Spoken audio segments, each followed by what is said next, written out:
This is Audible. Blue Heron Audio presents Sector 64, First Contact, written by Dean M. Cole, performed by R.C. Bray. I'm not at liberty to discuss the government's knowledge of extraterrestrial UFOs at this time. I am still personally being briefed on the subject. Richard Nixon. Chapter 1. Under a dark, moonless sky, Major Anthony Spinelli gazed east from the cockpit of his P-51 Mustang. Staring down the long runway, he nodded. Good a time as any. Then Tony sighed and squeezed the radio transmit trigger. Roswell Army Airfield Tower, this is Black Crow 3, ready for departure? Roger, Black Crow 3. The Army Air Traffic Controller paused, his mic still active. Finally he said, Are you sure you're ready, sir? Tony knew the sergeant, and knew that his question had nothing to do with the readiness of his fighter aircraft. I'm fine, Rob. After a pause of his own, Tony sighed and keyed the radio. Now, if you don't mind, got an appointment with this morning's sunrise.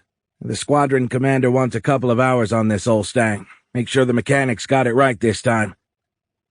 Okay, sir. Listen.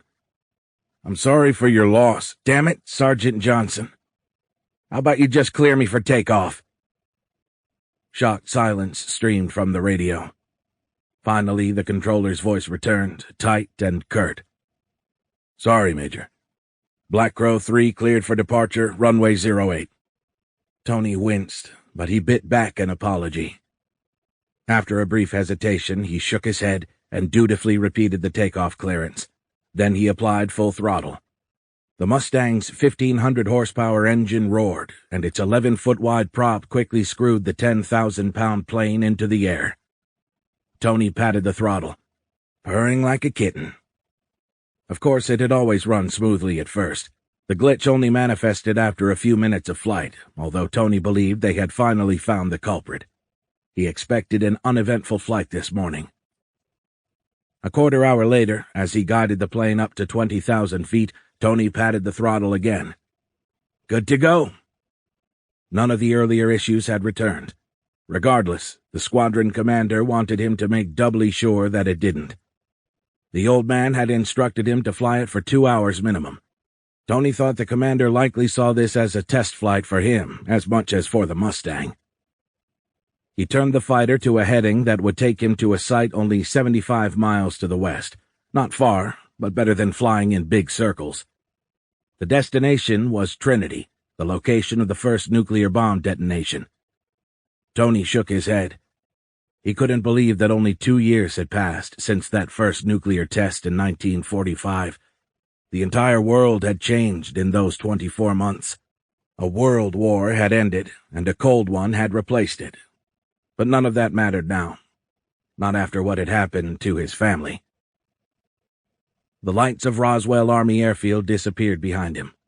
Tony looked overhead. High clouds obscured even the stars from view. In the dark, moonless night, he couldn't see a thing through the fighter's canopy.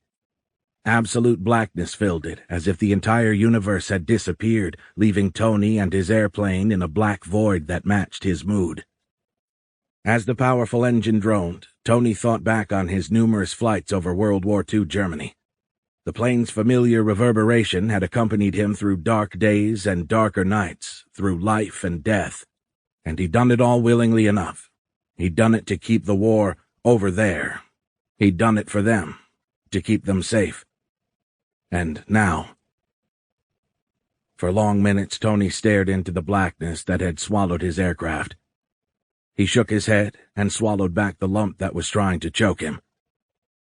As good a day as any. What had he meant by that? The scary thing was, Tony didn't really know. Some minutes and several miles later, he realized he was staring at a point of white light. His hungry eyes had latched onto it of their own accord. It looked as if an improperly shielded bulb in the cockpit was reflecting off of the inside of his canopy. He searched for the source, but soon realized it was indeed coming from outside, in the sky, ahead of his airplane. The white pinpoint of light appeared to hover ahead of the Mustang. A quick check of its navigation instruments revealed he had only covered half the distance to the Trinity site. Sierra Blanca's 12,000-foot peak still lay somewhere ahead, but this light was at his current altitude, 20,000 feet, well above the mountain. Tony tried to blink the point into focus, but it refused to resolve. Is that another airplane? His hand tensed on the control stick. A stationary light meant that the two aircraft had to be closing head-on, flying right at one another. He banked the Mustang hard right. When he leveled off again, the light of the other aircraft began to slide off the left side of the fighter's canopy. The two airplanes were no longer on a collision course. The other plane would pass just off his left wing. As it neared, the other aircraft's light grew wider and appeared to shift its spectrum, blossoming into a multicolored ring. Tony blinked furiously, trying to resolve its source. Instead of the expected slim profile of an airplane, he glimpsed a squat, symmetrical form. The colorful band of light seemed to straddle its center horizontally. Suddenly, the shape and its girdling ring of light darted lightning fast. Tony flinched, jerking the stick to avoid the plane, but before the Mustang could respond, the odd-shaped craft had jogged across the nose of the rocking Stang and stopped a half-mile off Tony's right wing. The entire maneuver had taken a fraction of a second. What the hell? Tony flinched again as the thing darted past his right side and then disappeared behind him, blazing east and passing out of sight almost too quickly to register. One moment it had been there, hanging off to Tony's right. The next it was gone, leaving only a ghostly streak burned across his night-adapted retinas. He looked over his right shoulder and shook his head. Breathing heavily, he said, "What was—" Suddenly, blinding light filled his cockpit. Tony's head snapped forward. Dazzled eyes blinked. Then the light returned and he saw the source. Glowing with the internal brilliance of another lightning bolt, a tremendous thunderstorm filled the front half of his universe. "Oh, shit!" The Mustang slammed into the center of the boiling cloud. Wind shear rocked the plane left and right. Tony fought to keep it upright. He tried to turn the fighter around, to guide it east back out of the thunderstorm, but tremendous blasts of turbulence tossed the plane left, right, and inverted, threatening to snap Tony's tenuous thread of control and throw the fighter from the sky. With white-knuckled death grips, Tony cycled the throttle, stick, and rudder, fighting to keep the Mustang under control. Through gnashed teeth, he growled, "Come on, girl!" Then lightning bolts started firing off in rapid succession. In the span of a few seconds, two of them struck his airplane. The storm had held its pent-up energy until the last minute, hiding its existence, but now it seemed determined to release all of it as rapidly as possible. Between flashes, Tony felt the entire airframe shudder as a loud report came from his right wing. Something had hit the plane. Then another booming impact shook the fighter. Still struggling to keep the Mustang under control, Tony glanced up to see a crack in the canopy. His eyes widened. "Hail!" Suddenly, the frequency of the reports increased exponentially, as if 100 men with sledgehammers had taken to pounding the aluminum-skinned fighter into oblivion. Another bolt of lightning struck. A spider's web of St. Elmo's fire danced across the skin of the airplane. In the momentary illumination, Tony glimpsed baseball-sized hailstones shattering as they slammed into already ruined wings. He shook his head. No. A quick check of his instruments showed that he was losing altitude and airspeed. The increased drag and reduced lift generated by the damaged airfoils and propeller were already pulling the fighter out of the sky. Tony decided he knew what his earlier statement had not meant. It was not as good a time as any. Not to die, anyway. In spite of all that had happened, he wasn't ready to cash it in. Tony increased throttle to compensate for the decreased lift. In spite of the storm's buffeting, he managed to arrest the plane's descent and stabilize its airspeed. But then another barrage of icy boulders struck. A new crack ran across his canopy. Now even full throttle wouldn't keep the plane aloft. "I'm losing her!" The Mustang was hanging from its prop. The wings would soon stall if— Then they did. The fighter snap-rolled, flipping upside down. "Shit!" The sharp stall coupled with the torque of a firewalled engine violently tossed the airplane into an inverted flat spin. Rotational G-forces pinned Tony to his seat. He tried to reach for the throttle, but his arm felt as if it weighed a ton. The combination of being inverted and spinning at an insane rate pushed too much blood into his brain, instantly generating an excruciating headache. Tony grunted with the effort to reach for the throttle. His eyes widened as he saw the altimeter. Spinning like an unwinding clock, it plummeted through 5,000 feet above sea level. That left less than 2,000 feet before he'd hit the area's high desert. He screamed, and with a mighty effort drove his hand forward and finally grabbed the throttle. He pulled it aft, and everything slowed. The sudden drop in rotational G-forces made it feel as if he'd become weightless. His checklist booklet lazily flapped across the cockpit like a seagull flying in slow motion. He was weightless. Suddenly his cockpit lighting dimmed and then faded to black. The thunderstorm birthed another lightning bolt. Looking into the storm, Tony watched the bolt's energetic fingers slowly arc across the sky. Then he froze. The glowing clouds outlined a dark void, a large object hovering just outside his canopy. Tony stared at it in open-mouthed amazement. The forgotten, fast-moving aircraft had returned, but now it hung motionlessly only a few feet from his head. The lightning faded, but the multicolored lights he'd seen earlier suddenly filled the air around his fighter. The feathery, ethereal beams shone from no fixtures. It looked as if the air around the craft was glowing. Tony tore his eyes from the image and checked his altimeter. His fall had stopped. The Mustang's altitude now held stable at 4,800 feet, but that was only 1,800 above the ground. In the haunting light, he could see his destroyed wings. Whatever the hell this thing was doing, if it stopped doing it, he'd smack into the ground within a few short seconds. He had to get out now. Tony grabbed the canopy and unlatched it. In spite of the damage, it slid back easily. Outside, undulating but otherwise stationary raindrops hung suspended around the pair of vessels. He stared at the fat-bodied craft. "What are you?" Tony looked from the dark silhouette and its rotating ring of multicolored light to his altitude. His stomach said that he was falling, but somehow the altimeter remained unchanged. He shook his head. "Time to bail." Tony unbuckled his harness. His weightless body drifted out of the seat. Then he closed his eyes as a brilliant lightning bolt struck his fighter again. At the same moment, a rainbow of colors flooded through his lids. Through slitted eyes, Tony watched the craft's ring of multicolored lights flare and then die. Then the dark object tumbled away. Just before the thing faded into the storm, another flash of lightning revealed it as a fat saucer shape, like two bowls joined lip to lip. Suddenly, the storm's wind returned with a vengeance. The suspended raindrops swirled away, and Tony fell out of the still inverted fighter as it violently spun out of sight. Plummeting toward the waiting desert, Tony frantically yanked at his parachute's ripcord. The pilot chute shot out, dragging its cache of silk from the pack. It unfurled, and the risers snapped taut, jerking him skyward as the parachute arrested his renewed fall. Tony looked overhead, gazing into the beautiful sight of a fully inflated canopy. "Oh, thank God!" Then he felt a tremendous updraft pull him higher. His ears popped as the vertical winds drew him deeper into the storm. He looked up with wide eyes. No, no, no!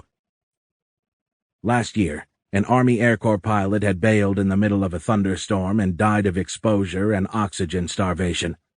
The crash investigation team had determined that the man and his parachute had been sucked up into the storm, and that its massive updrafts had held him above 45,000 feet for several minutes, more than long enough to induce death from asphyxiation.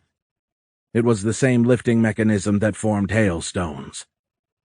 With both hands, Tony pulled down the right riser and grabbed several of the cords, desperately trying to partially collapse the chute, but another surge of rising air yanked the strands out of his hand. As the winds pulled him higher, a layer of ice began to form on his goggles. The massive storm was doing its utmost to turn him into a human hailstone.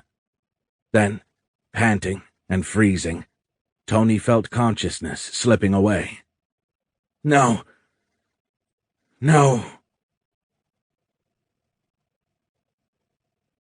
Chapter 2.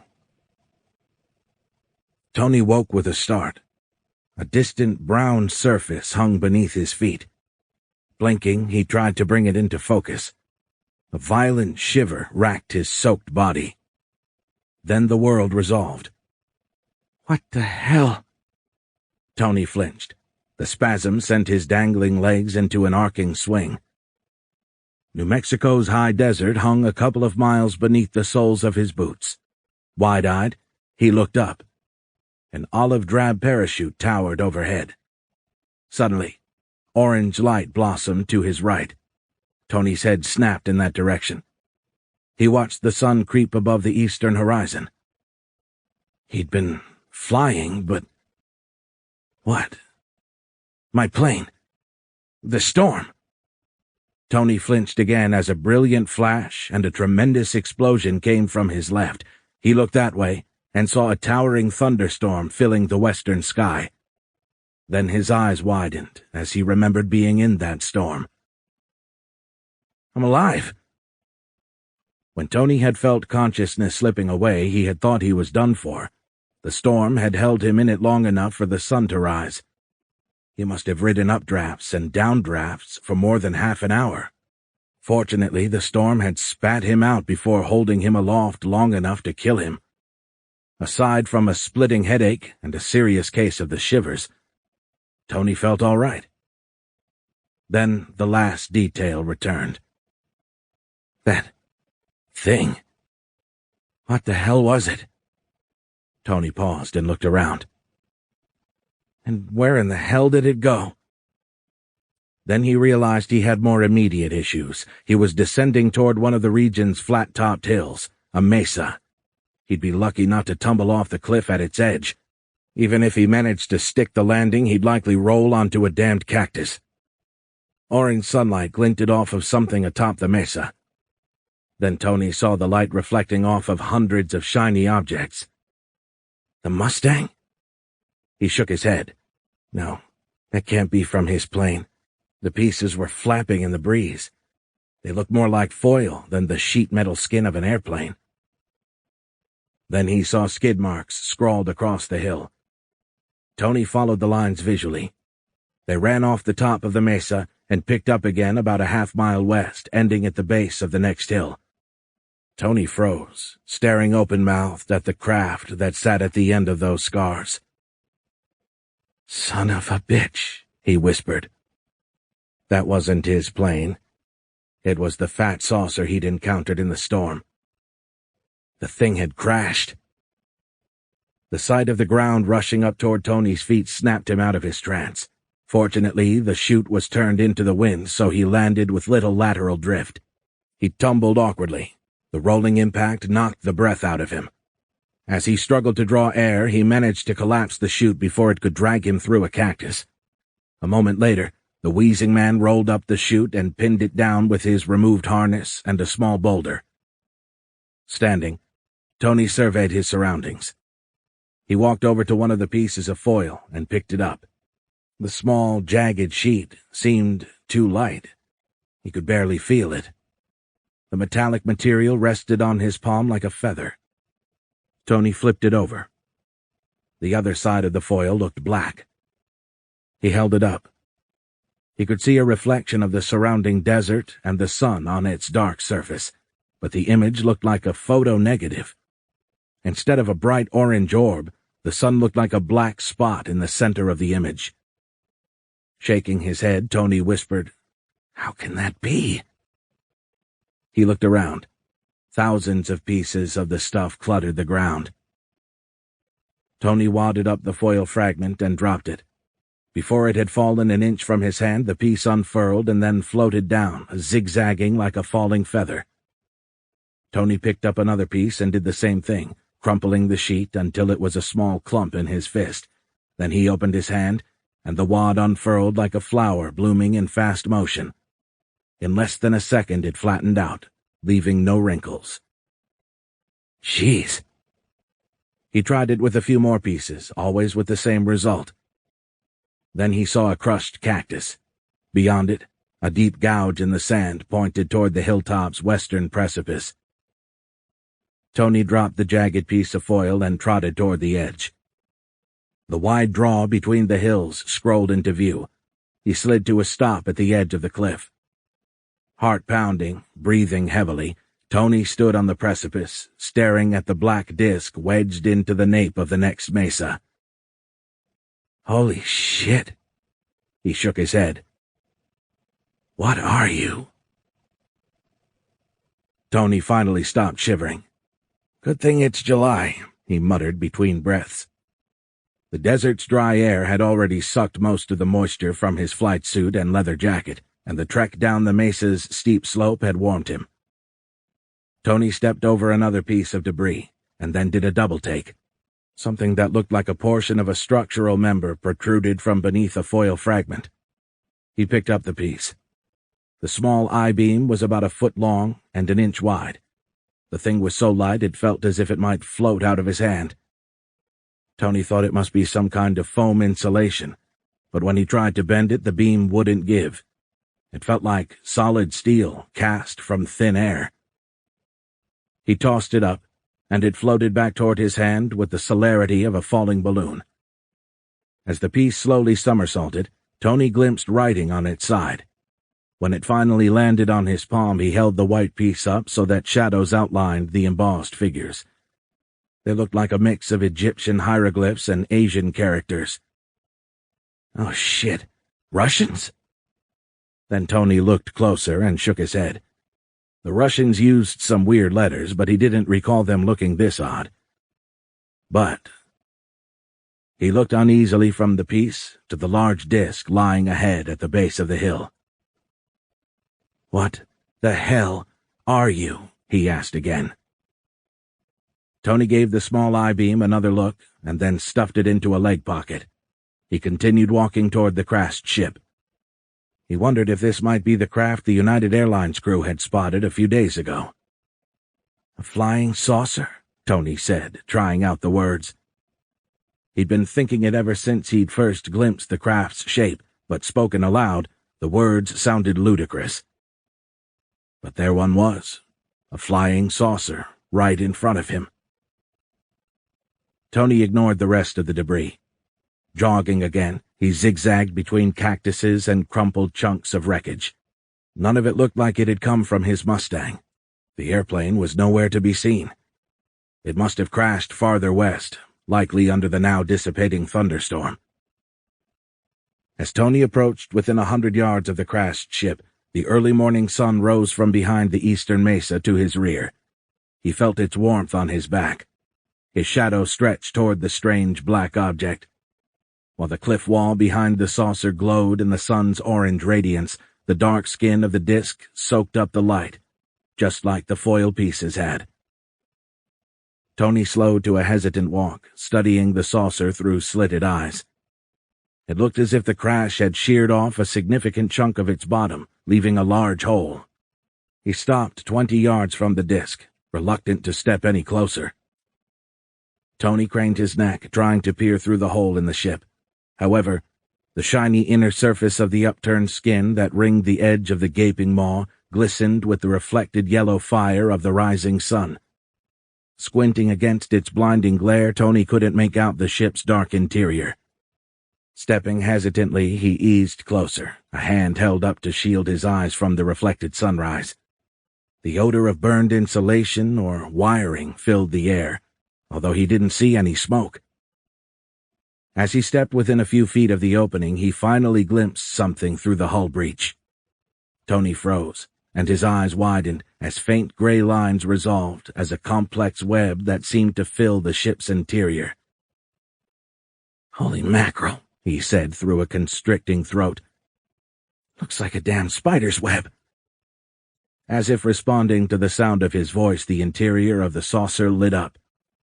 Then Tony saw it. A silvery being sat suspended at the center of the web. Suddenly it began to descend. "Oh, shit!"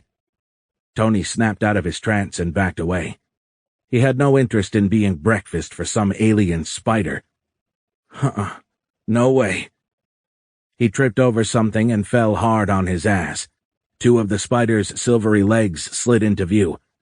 Tony scurried backward like a fleeing crab. Then he stopped and tilted his head. What the hell? The body, arms, and head of an ordinary human followed the silver-clad legs. Emerging from the hole in the ship, the limp figure crumpled onto the floor of the desert. Tony stood and hesitantly walked toward the apparently unconscious woman. Yeah, a woman. The webbing had deposited her on the sand just outside of the ship's breached hull. Red blood trickled from the corner of her mouth and one of her ears. As Tony closed to within 5 feet, the woman's eyes opened. She looked confused. He stopped. After a moment, Tony found his voice. "What are you? Russian?" The woman said something in a language that he didn't recognize. Then she swiped a silvery sleeve across the blood on her chin. The skin-tight metallic material didn't look absorbent, but it soaked up all of the blood, leaving no trace of the red liquid. Then, before his eyes, the stain disappeared from the sleeve as well. Tony blinked. Speaking louder, he asked, "Are you okay?" The look of confusion fell from the woman's face. Her eyes widened, and then she spoke again. This time her words sounded more assertive. Tony still didn't recognize the language, but he was pretty sure it wasn't Russian. The webbing detached from her and began to retract into the ship. Then her silver suit started flickering. Tony's eyes widened. What the? Suddenly her suit changed shape and color. Now it looked identical to Tony's flight suit and leather jacket. "How the hell did you do that?" Tony blurted as he stepped backward again. The woman didn't answer. She looked at a torn strand of silver webbing that protruded from the black leather elbow of her new jacket. She pulled the web off and wadded it up, and then held the clump in an open palm, showing it to Tony. Had he imagined the silver suit? Had it been an illusion generated by the contrasting light and a panicked mind? He stopped backing away. Then the strand moved. Transfixed, Tony stared at it, watching the metallic webbing dissolve in her hand like lead melting in a pot. He saw his startled expression reflected in the mirrored surface of the mercurial material. Shocked into silence, he looked from the woman's palm to the name tag on her flight jacket. He tried to read her name but couldn't make out the letters. They looked wrong, but somehow familiar. Tony shook his head. "Who are you?" The stranger said something as she stepped closer. Tilting his head, Tony tried to read the odd-looking letters on the tag. Then he recognized them. He'd seen those characters almost every morning of his military career. It was a mirror image of his own name tag. The backwards letters ran from right to left, spelling out Spinelli in reverse. Tony's eyes widened. "You're a copy." He started to step back, but the woman's hand shot out lightning quick and slapped the mercurial goo onto the nape of Tony's neck behind his left ear. Fiery pain erupted at the base of his skull. As he stumbled backward, Tony swiped at the silvery mass, but it had turned hard and unyielding. He tripped over something and fell on his ass again. He swiped at the blob a second time, but it had shrunk in size. Using the tips of his fingers, Tony dug, desperately trying to gain purchase, trying to wedge them under an edge of the shrinking mass. Then it was gone. The strange woman now stood over Tony, looking down on him with an odd expression. It almost looked like sympathy. Tony suddenly felt consciousness slipping away. "What did you do to me? What did you—" Then the dark took him. Chapter 3. Tony opened his eyes and blinked against the harsh blue light that filled his vision. His head felt as if it would split. Squinting, he tried to find something to focus on. A firm surface supported his prone body. Rolling his head right, Tony saw that he was lying on his back on a tilted floor. About 20 feet away, the gray deck merged with a curved, glowing wall. About 10 feet above that point, it joined a ceiling that also glowed with the same blue light. His headache eased a notch, and the brilliance of the walls and ceiling no longer seemed quite as harsh. He looked left and saw a thick column running floor to ceiling in the center of the room that he now realized was circular. Tony tried to look at his feet, but the back of his head stuck to the floor as if he had laid it on a large wad of chewing gum. It gave enough that he saw raw daylight shining through a hole in the wall about 20 feet away. He was in the ship. Tony tried to sit, to bolt upright and run for it, but the gum beneath his head pulled him back down. He tried to raise his arms and discovered they were stuck as well. "Let me go!" "Cannot." Tony froze. It hadn't been the word cannot, more like hearing the meaning behind it. But even more disturbing, he hadn't actually heard it at all. The word's intention had echoed in his head, not off the glowing walls. He broke from his trance and fought mightily with his restraints. "Let me go, goddammit!" "Cannot," the maddeningly calm, non-voice repeated. Tony stopped struggling. He tried to look around the room, seeking the source, but this time the gum held fast. He couldn't move his head. Then the woman in the Air Force uniform with its backward name tag stood from behind him. She had been squatting above him on the tilted floor. Looking up, Tony regarded her through furrowed eyebrows. "Let me go." She shook her head. Her lips didn't move, but the thought rang out clearly.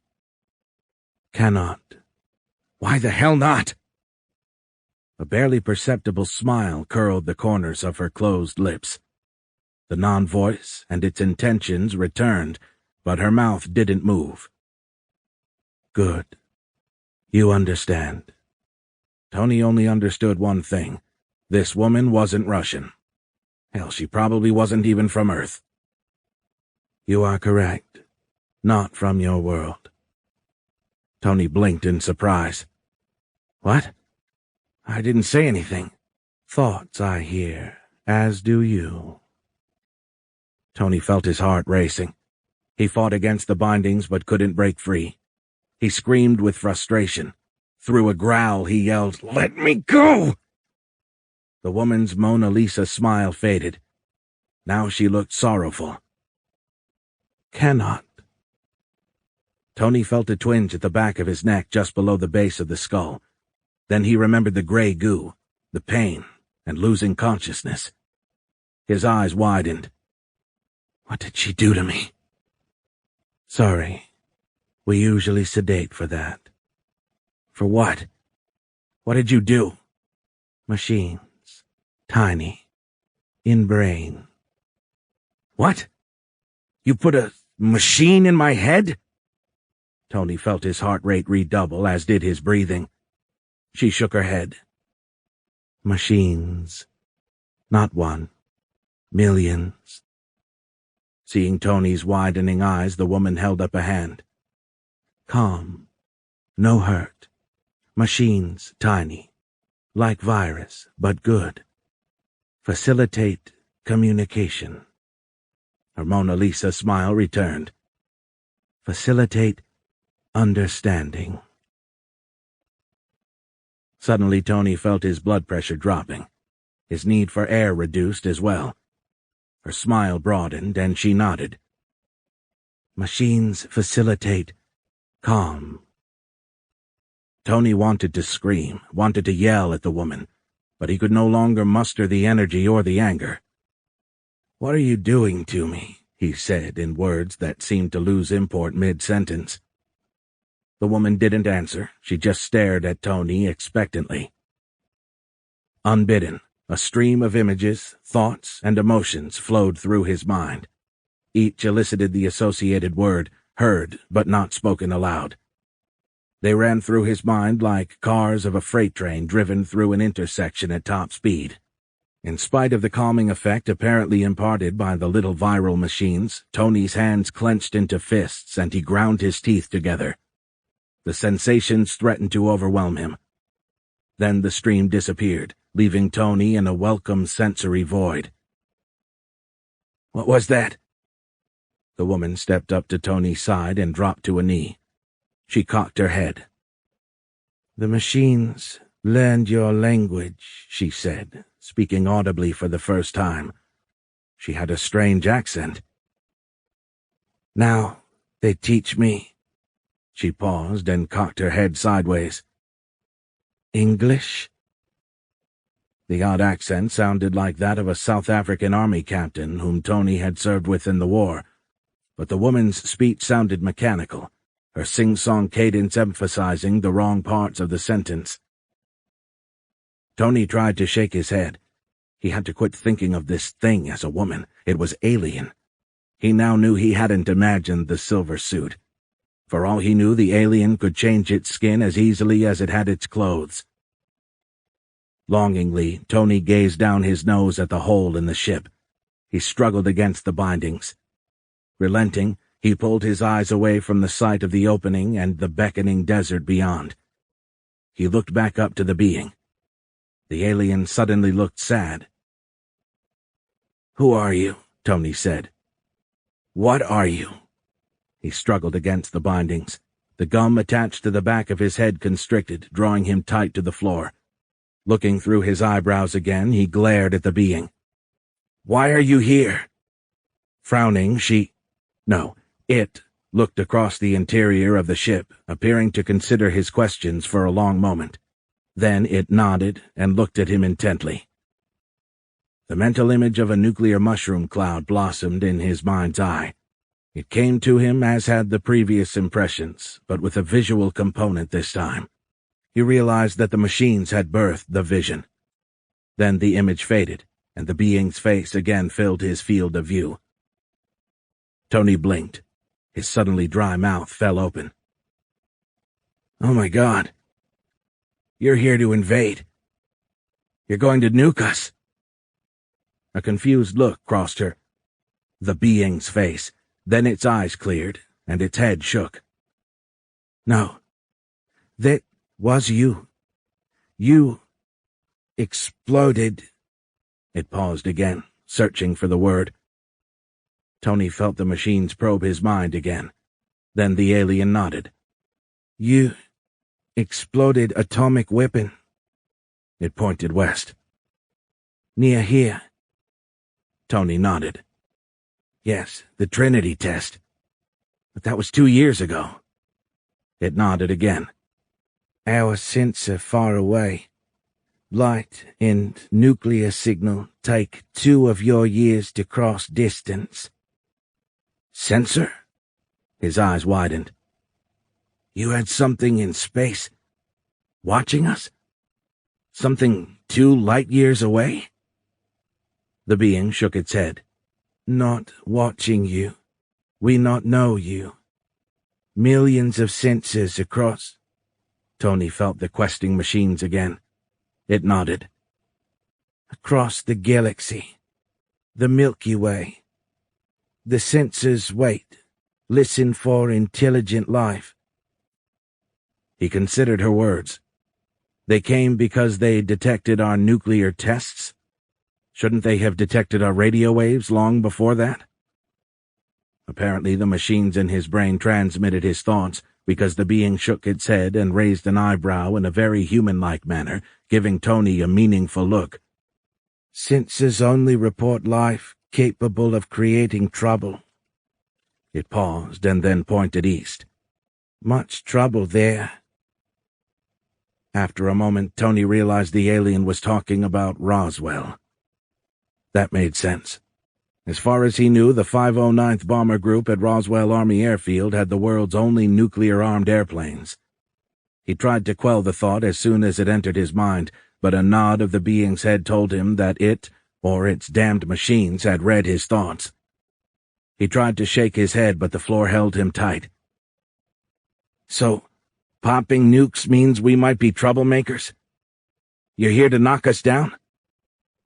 The being looked confused again. Then it shook its head. "No. We are here to provide guidance, to integrate you into galactic."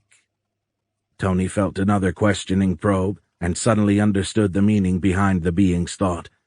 His eyes widened, and not waiting for the translation, he spoke the word aloud. "Society? You're here to integrate us into galactic society?" Whatever, gave her beatific smile and nodded. Struggling against the restraining gum that held his head to the floor, Tony shook his head vigorously. "That's a load of bullshit." Chapter 4. Tony felt the machines trying to assert calm. He stopped struggling with the restraints and looked at the being through narrowed eyes.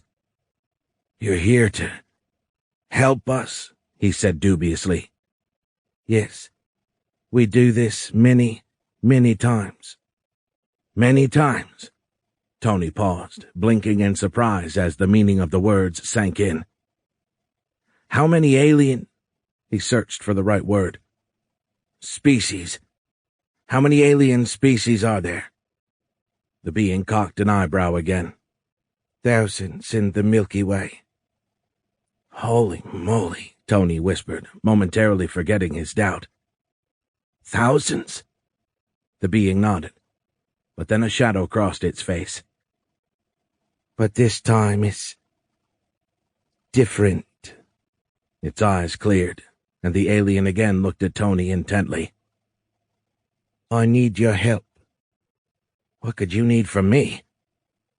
The being looked around the ship, then it looked down, back at Tony. "My ship has no power. I need electricity for my—" It paused, searching for the right word. Then its eyes widened, and it smiled. "Radio. I need electricity for my radio." Tony shook his head vigorously. "Hell no. I'm not helping you call your mother ship." He looked around the room. "I was born at night, but not last night, lady. I saw the way your clothes changed. For all I know, your skin changed, too." With his eyes, he gestured toward her leather jacket.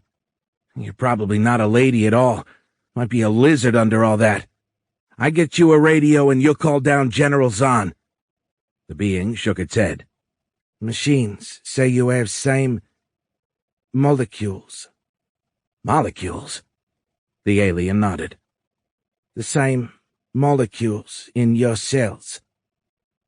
"What are you talking about?" Suddenly, Tony saw a vision of a coil. It looked like an automobile spring, but two of them interwoven with spokes between. Tony shook his head. "What are those, coils? What are they supposed to be?" The image zoomed out, and he saw the coils formed a very tiny portion of a larger, recognizable structure. Staring at the X and Y, Tony nodded. "Chromosomes." The image faded, and he saw the alien nodding. "Yes. Molecules form your coils, and the coils form chromosomes, as you say." Tony shook his head. "Your tiny machines could have told you all of that." The being looked perplexed for a moment. Then it nodded. Suddenly, a three-dimensional image coalesced in Tony's vision. Unlike the previous images, this one didn't block out everything else. It seemed to float in the air above him, filling much of the ship's interior. It was beautiful. Millions of points of lights swirled in a formation that Tony recognized. "The Milky Way," he whispered. He raised a suddenly free hand and tried to touch the swirling lights, but his fingers passed through the image without effect, and the tiny pinpoints of light didn't illuminate his skin. "How am I seeing this?" he said as he continued to wave his hand through the mottled stars without causing any changes. The being nodded. "Tiny machines create them. You see it in your mind. Not out here. Virtual. Not real." The thought of the machines altering his brain altering his perceptions, kicked Tony's heart rate into overdrive. But then the sense of calm washed over him again. "Virtual vision?" he said sedately. Like cuts in a pie, blue lines appeared at the center of the image and then spread radially from the galactic core to its outer edge. Then a series of concentric rings appeared, first a small one around the center of the galaxy, and then more rings formed outside of it. Finally, the outer one circled the entire galaxy, making it look like a giant dartboard. Adding weight to the analogy, a unique number appeared over each galactic segment. The being must have been sharing the vision. It pointed into the modeled galaxy and touched the section labeled number 1. It was about a third of the way out from the center. "Sector 1, it said. Argonia." Then it removed its hand from the star field and touched its upper chest. "Argonian." Then it touched a label about 2/3 of the way out from the galactic center. It had the number 64 floating on its surface. "Sector 64. Earth." Tony reached tentatively for the indicated area. He touched it with his finger. "Earth." Then he touched his own chest. "Earthling. Human." The woman shook her head. "No. Argonian." "No," Tony said. "You are Argonian. I am human." The alien smiled and shook its head again. "We are both Argonian. Same cellular molecules. This is why the tiny machines easily integrate with your brain. Not new to them." Tony stared back at the alien wordlessly. How could he believe anything it was telling him? A reptilian monster might lie beneath that facade. The being pointed at Tony again. "Humans may be lost Argonians. Lost long ago." It paused, appearing to seek the right words. Then it nodded. "Tens of thousands of years ago. Several colonies lost to space." Tony shook his head. "Why would I trust you? How do I know you are what you say?" The alien pointed to Tony's chest. "You have family, yes?" His eyes narrowed. "Don't talk about my family." Confusion clouded the being's face. Then its eyes softened. "I have family." Tony opened his mouth to ask why that mattered, but then a new image chased away that of the galaxy.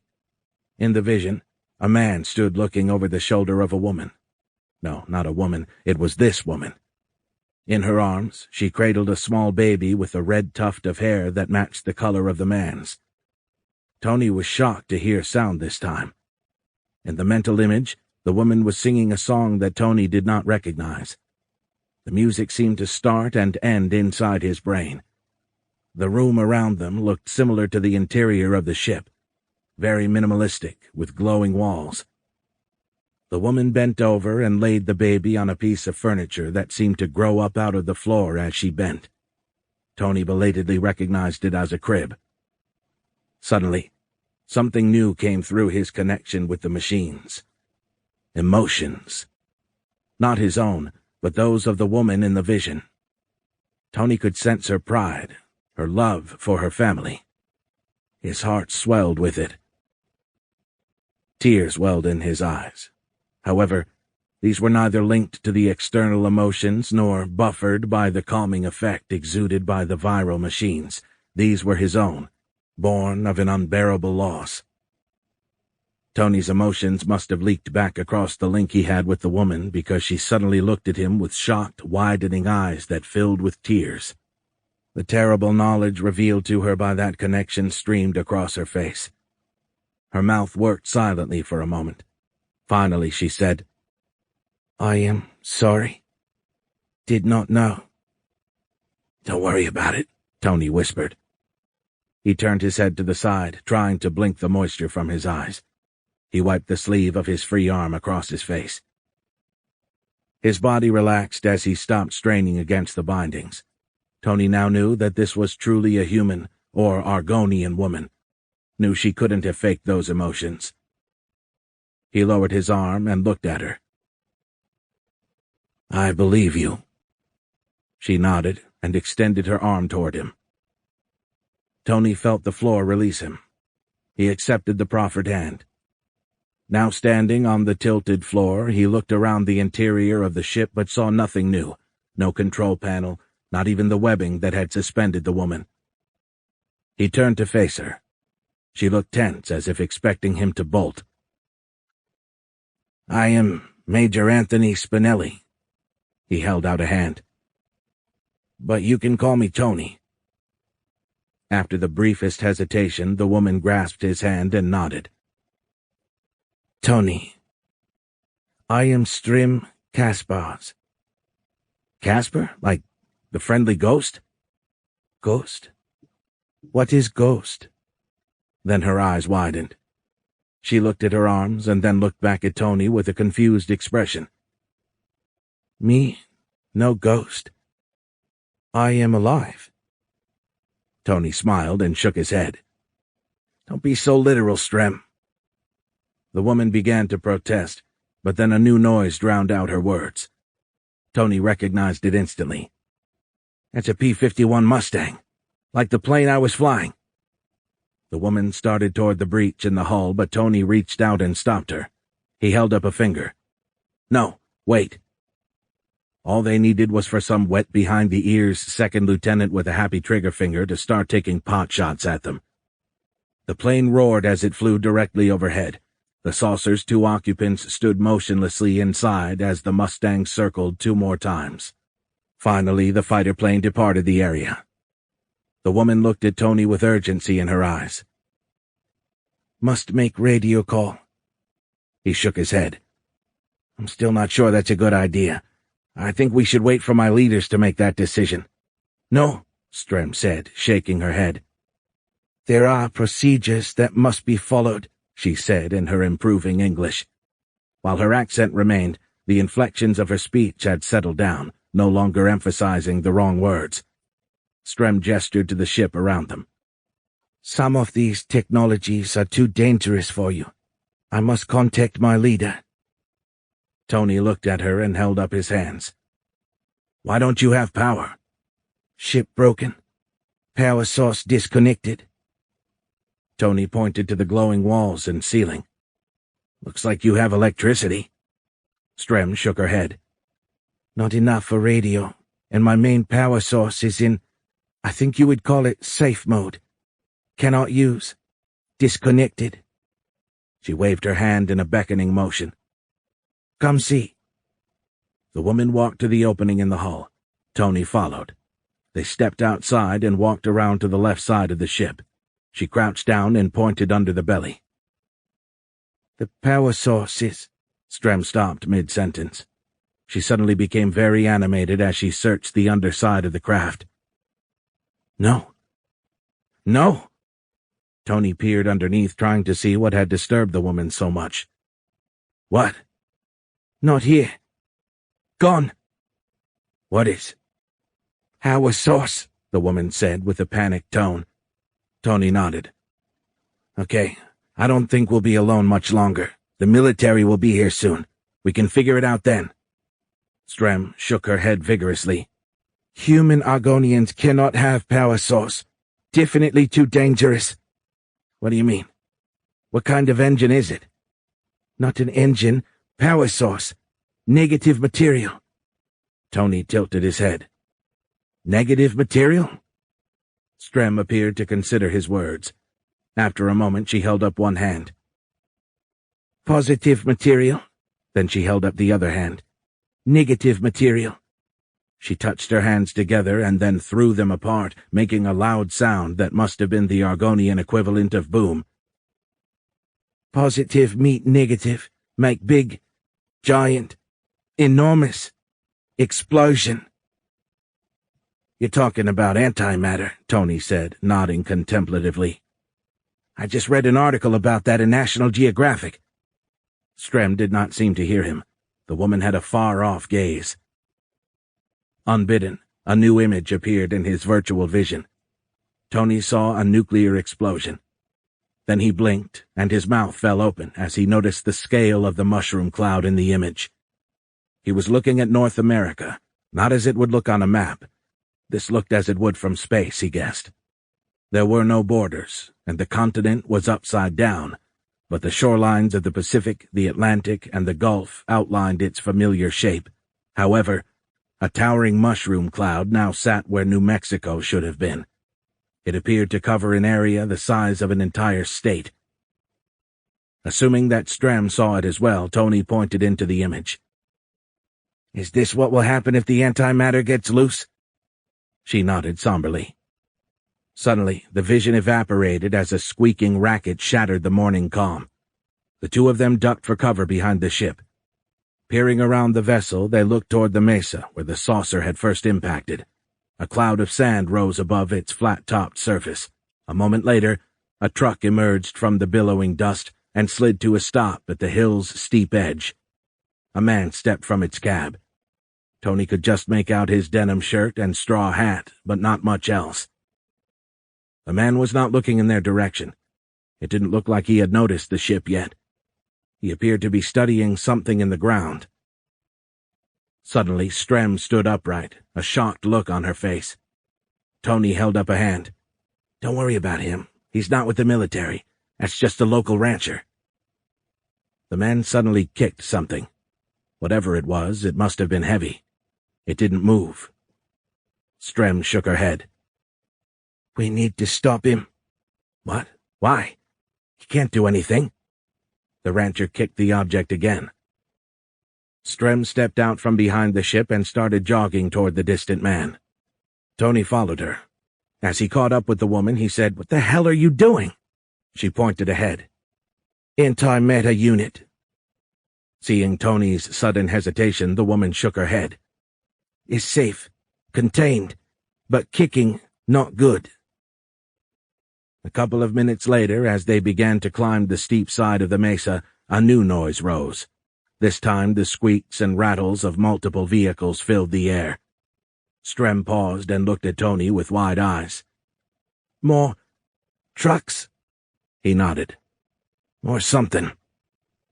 A dust cloud drifted overhead, this one much larger than the previous. As the sound of tires on gravel and sand ceased, multiple doors opened and then slammed closed. Tony and Strem crept up to the lip of the mesa. Then they froze as an Army Air Corps jeep zipped up to the edge of the hill. At the last second, it turned parallel to the precipice and slid to a stop, spraying Tony and Strem with sand and gravel. Chapter 5. Clinging to the top of the mesa's steep slope, Tony and Strem hazarded a peek above its rocky ledge.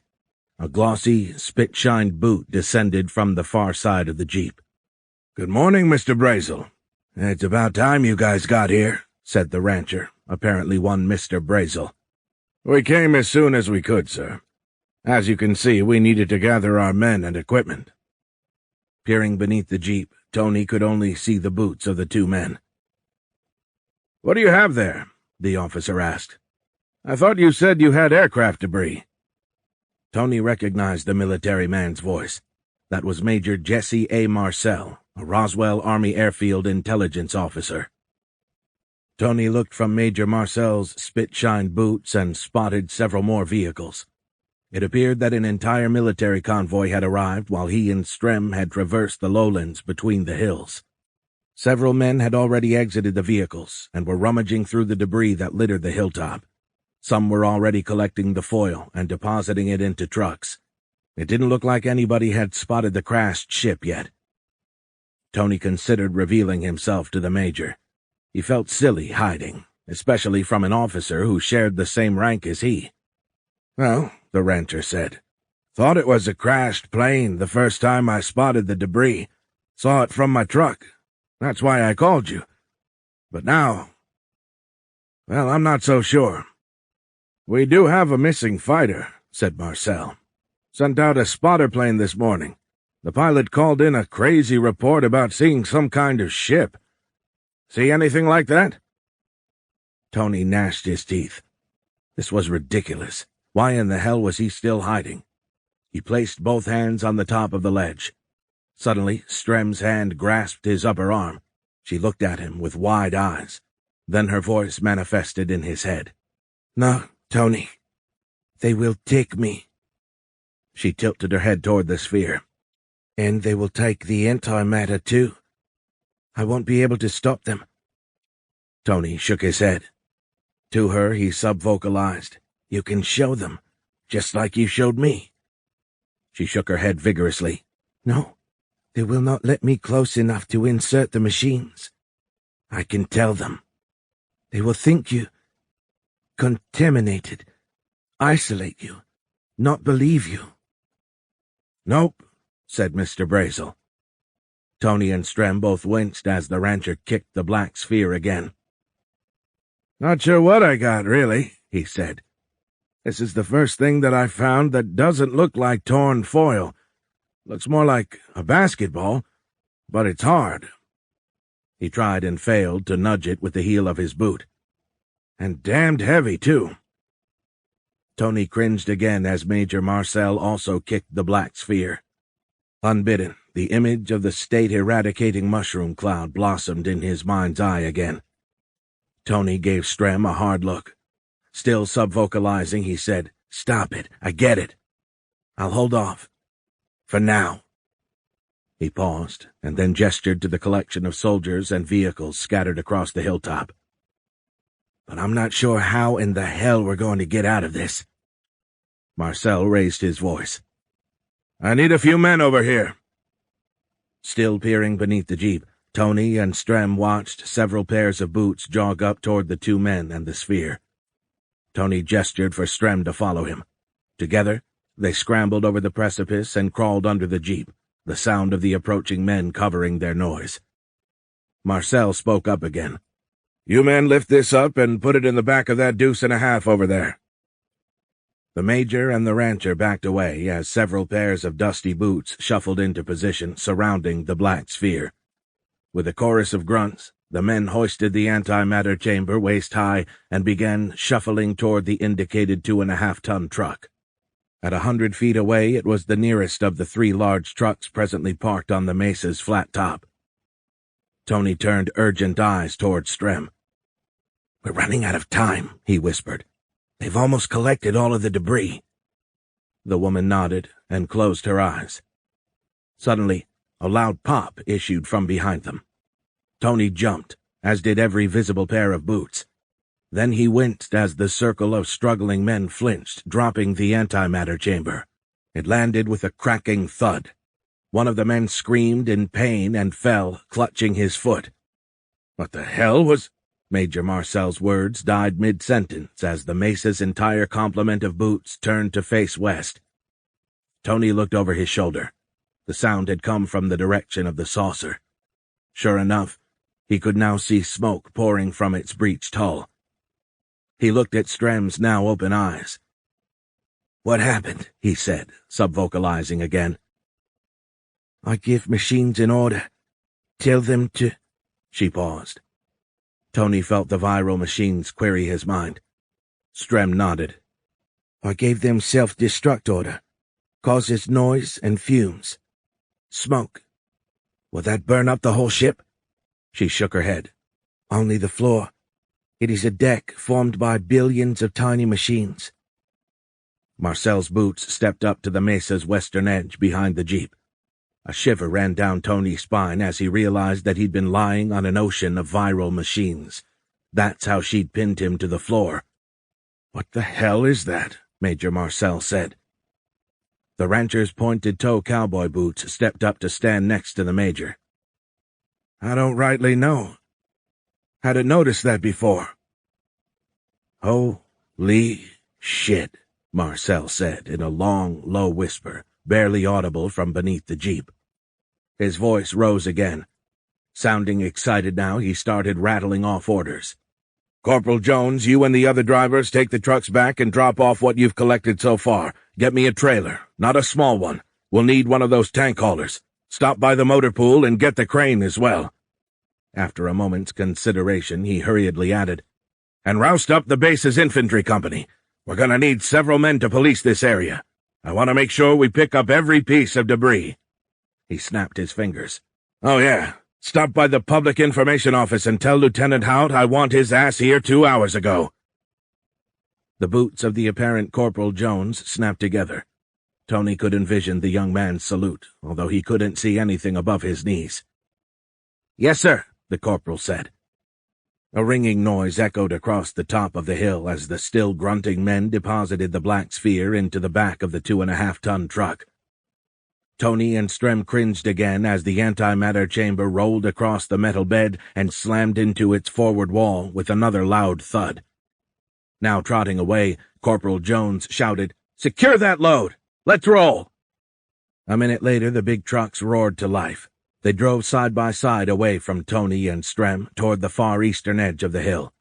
The 3 identical trucks were too far away for Tony to make out their numeric markings. Major Marcel spoke up. "The rest of you with me." In a cloud of dust, and with a chorus of surprised shouts, the remaining military personnel and the rancher careened over the edge of the hill and started trotting toward the crashed ship. As all 3 trucks disappeared over the eastern lip of the mesa, Tony waved for Strem to follow him. They clambered out from under the far side of the jeep. A quick scan of the hilltop revealed that they were indeed alone. Tony eased the jeep's transmission into neutral and released its parking brake. Then he motioned for Strem to help him. Together, they pushed the military vehicle away from the hillside. When enough of the hill sat between them and the running men to block the sound, Tony fired up the jeep and waved for Strem to jump in. Tony's heart raced with adrenaline. He wasn't sure what he would do when he caught up with the truck, but having it out of sight already had him nervous as hell.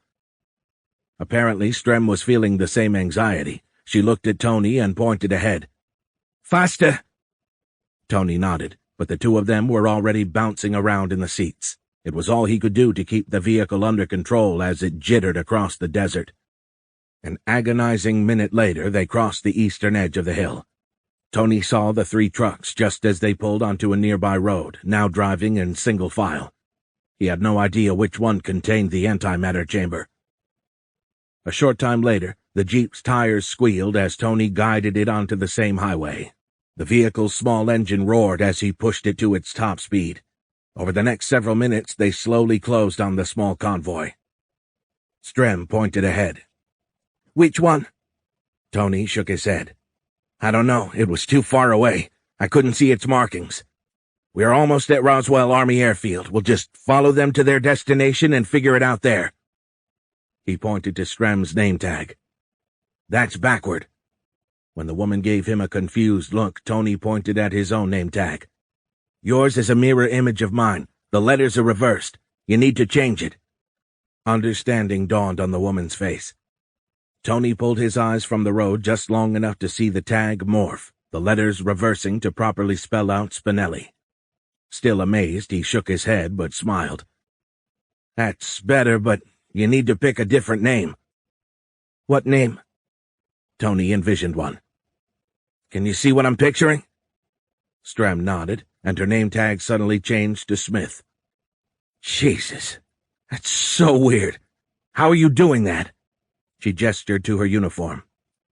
"All made from tiny machines, millions of them in a network." Another shiver ran down Tony's spine as he contemplated wearing millions of viral machines as clothing. Just thinking about it made his skin crawl and itch.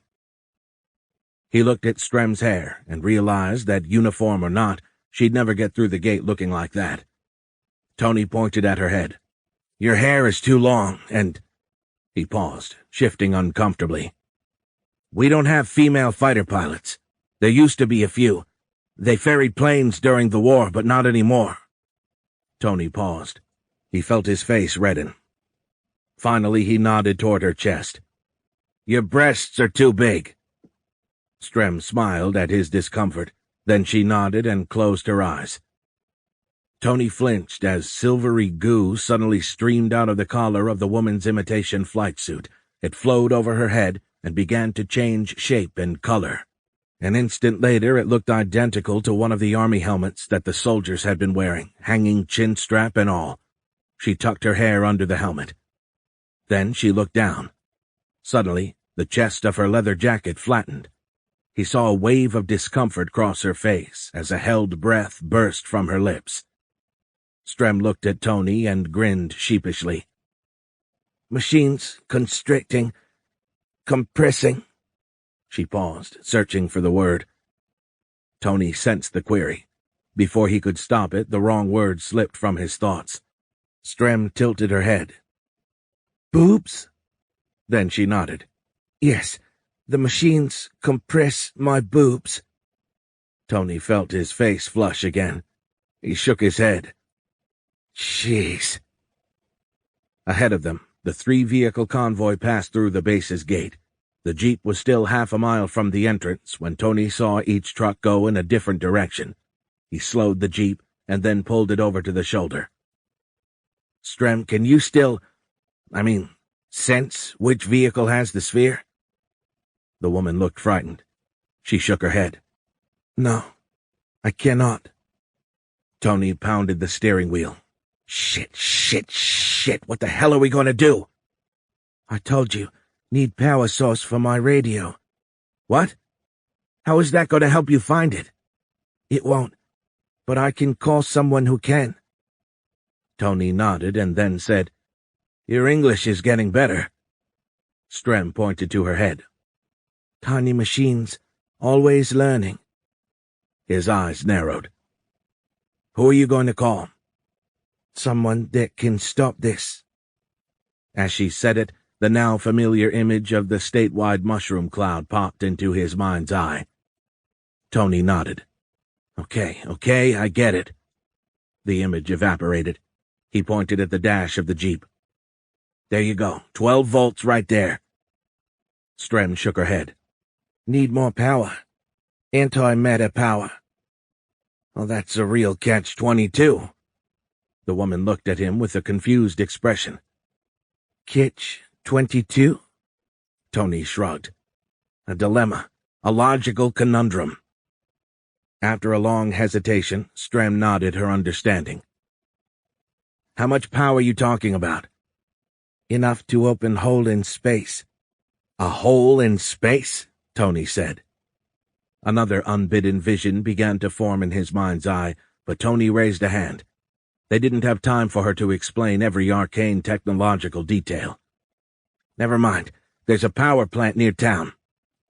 He envisioned the small coal-burning plant in a way that he was pretty sure Strem could see. It must have worked, because she shook her head. "No, we need something bigger, more powerful."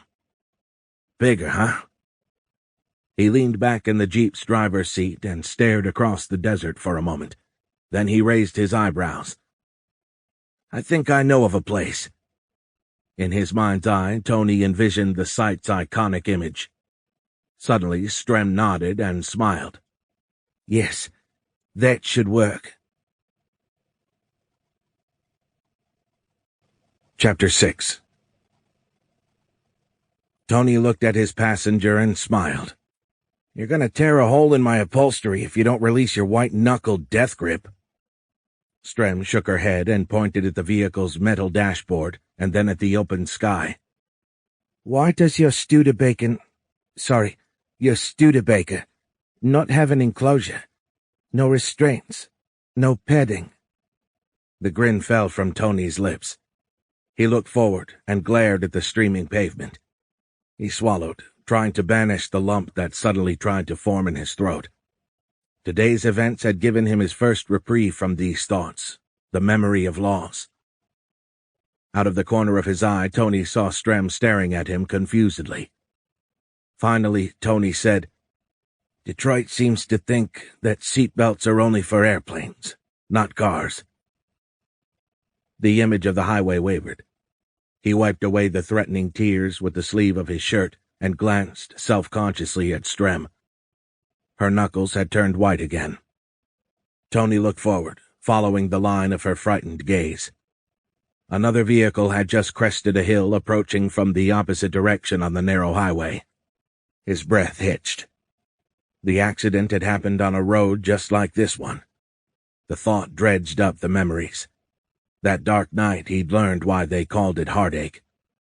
The pain in his chest had been real. When the state trooper had deposited his terrible news on Tony's front door stoop, the sudden ache had felt as if someone were trying to wrench his heart from his chest. In his mind's eye, Tony could still see the message written across the trooper's face.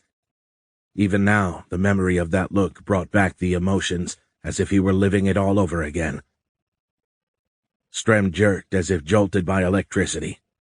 She turned a shocked face to him. "Oh, gods. Tony. I am so sorry." Tony's tear-filled eyes flared angrily. "Stop that. Get the hell out of my head." Strem looked at him silently for a long moment. Finally, she said, "Sorry for complaining about your car. I did not know." When Tony didn't respond, Strem turned and stared at the desolate terrain scrolling across the passenger window. She batted tears from her eyes. He felt guilty for snapping at her. The Studebaker gently rocked, and Strem flinched as the other car shot past him, traveling in the opposite direction. Hoping to change the subject, Tony gestured toward the terrain. "Are there deserts on your home world? On Argonia?" Strem wiped her cheeks again and then nodded. "Parts of it, yes. I grew up in a region much like this." Since they'd fled Roswell, the woman's English had continued to improve, although she still had a thick Afrikaner-like accent. Strem turned her sorrowful eyes toward him again. He saw more apologies forming on her lips, but then her eyes widened and her head snapped forward as the car crested another hill. Ahead, the road fell away precipitously, beginning a zigzagging course toward their now visible destination.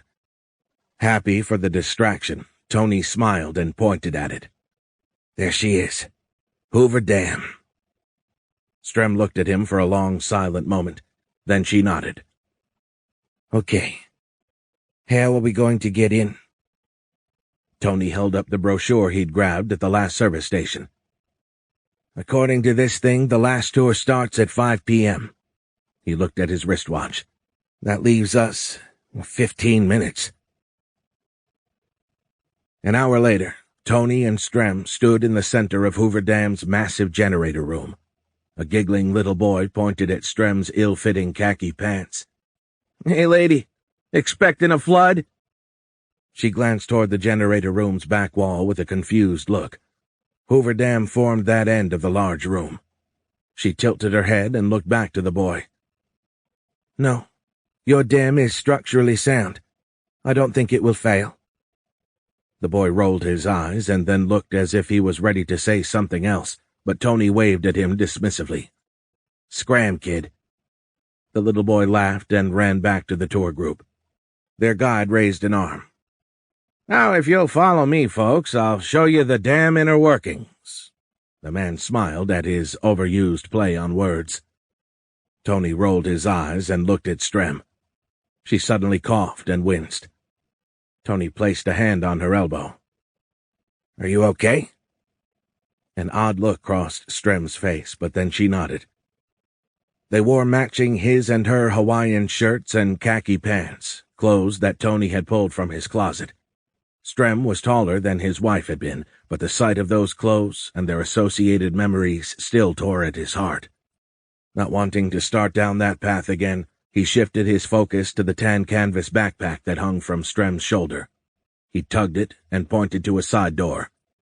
She nodded and then coughed again. Seeing Tony's concern, Strem said, "I am fine, but we are running out of time." Tony returned the nod. For all he knew, the military might be hot on their heels, and he had no idea what they might be doing with the antimatter chamber. He guided her to the back of the group. When the rest of the tourists passed through the large double doors at the back of the facility, Tony and Strem darted into the side room. In its dark interior, Tony whispered, "Let's hold in here for a few minutes. Make sure they don't come back for us." "Okay," Strem said, and then covered her mouth as she stifled another apparently painful cough. After giving her a concerned glance, Tony looked around nervously. "Tell me again.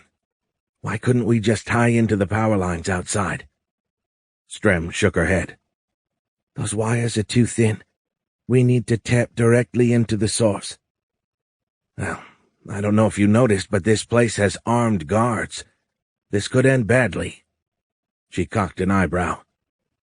Yes, it could. Her tone told Tony that she wasn't talking about the guards or anything in the state of Nevada. Well, her tone and the state-sized mushroom cloud that the tiny machines suddenly pumped into his mind's eye. Tony frowned. Not helping. A moment later, they peered from the small room and scanned the cavernous facility. A few technicians were working on one of the farthest generators, but their backs were turned to the two stowaways. During the tour, Tony had seen a couple of armed guards roaming the room, but he couldn't see either of them at the moment. He held a palm toward Strem. Wait here. Then Tony pointed to the corner behind the nearest generator. I'll go first. Strem nodded. Be careful. Tony scanned the facility again and then returned the nod. Feeling exposed, he slid through the door and scrambled across the open space, wincing at every sound emitted by his rubber-soled boat shoes. Finally, he darted behind the designated machine. No one shouted. No alarms rang out. After peering around the corner and seeing the technicians still working on the far generator, Tony waved for Strem to cross. She scurried to his hidden corner. Again, no alarms raised. Without hesitation, Strem stepped up to the top of the massive hydroelectric turbine. The backpack hanging from her shoulders suddenly lost its shape and flowed from the woman's torso. Tony shook his head. He'd seen the liquid movement of the viral machines several times now, but it still amazed him. Like thickened mercury, the material flowed off Strem and onto the side of the large generator. The structure was the tip of a mechanical iceberg. The portion of the generator that protruded above the room's concrete floor was the size of Tony's apartment back in New Mexico. However, its bowels extended deep into the ground where they were attached to a turbine turned by the tremendous power of the lake's escaping depths. Now the tiny machines flowed into a new shape on the upper portion of the massive generator. It looked like someone had added a new, futuristic device to it. Two silvery snakes streamed from the new machine and disappeared through a vent hole, winding their way deeper into the generator. During their drive through Arizona, Tony had learned that the tiny machines were actually microscopic robots constructed at the atomic level. He couldn't imagine the technology required to manipulate individual atoms, but Strem had assured him that even Earth-based technology would master the basic physics in the next few decades, although creating computers and robots at that level likely lay far in our future. Apparently, the microscopic robots could link their tiny computer minds into vast, powerful networks. Using their collected computing power, they could perform incredible feats. The network of virus-sized computers could intuit the need of their client and organize their collected mass into lattice formations to create larger and even macro-scale structures. They could take on shapes like the backpack, or even the crib that had grown from the floor in Strem's nursery and the vision she'd used to convince Tony of her sincerity. According to her, they could even transmit light. A small sheet made from a few million robots could make something that would look like a paper-thin, flexible television screen. Now the tiny machines had a much more complex feat to perform. Strem closed her eyes momentarily, and the pitch of the generator's whine rose an octave as if its workload had doubled. She looked at him and nodded. "It is working." Tony watched wide-eyed as a small vortex suddenly formed about a foot above the new machine. The miniature cyclone sat superimposed over the backdrop of bars that covered one of the facility's upper windows.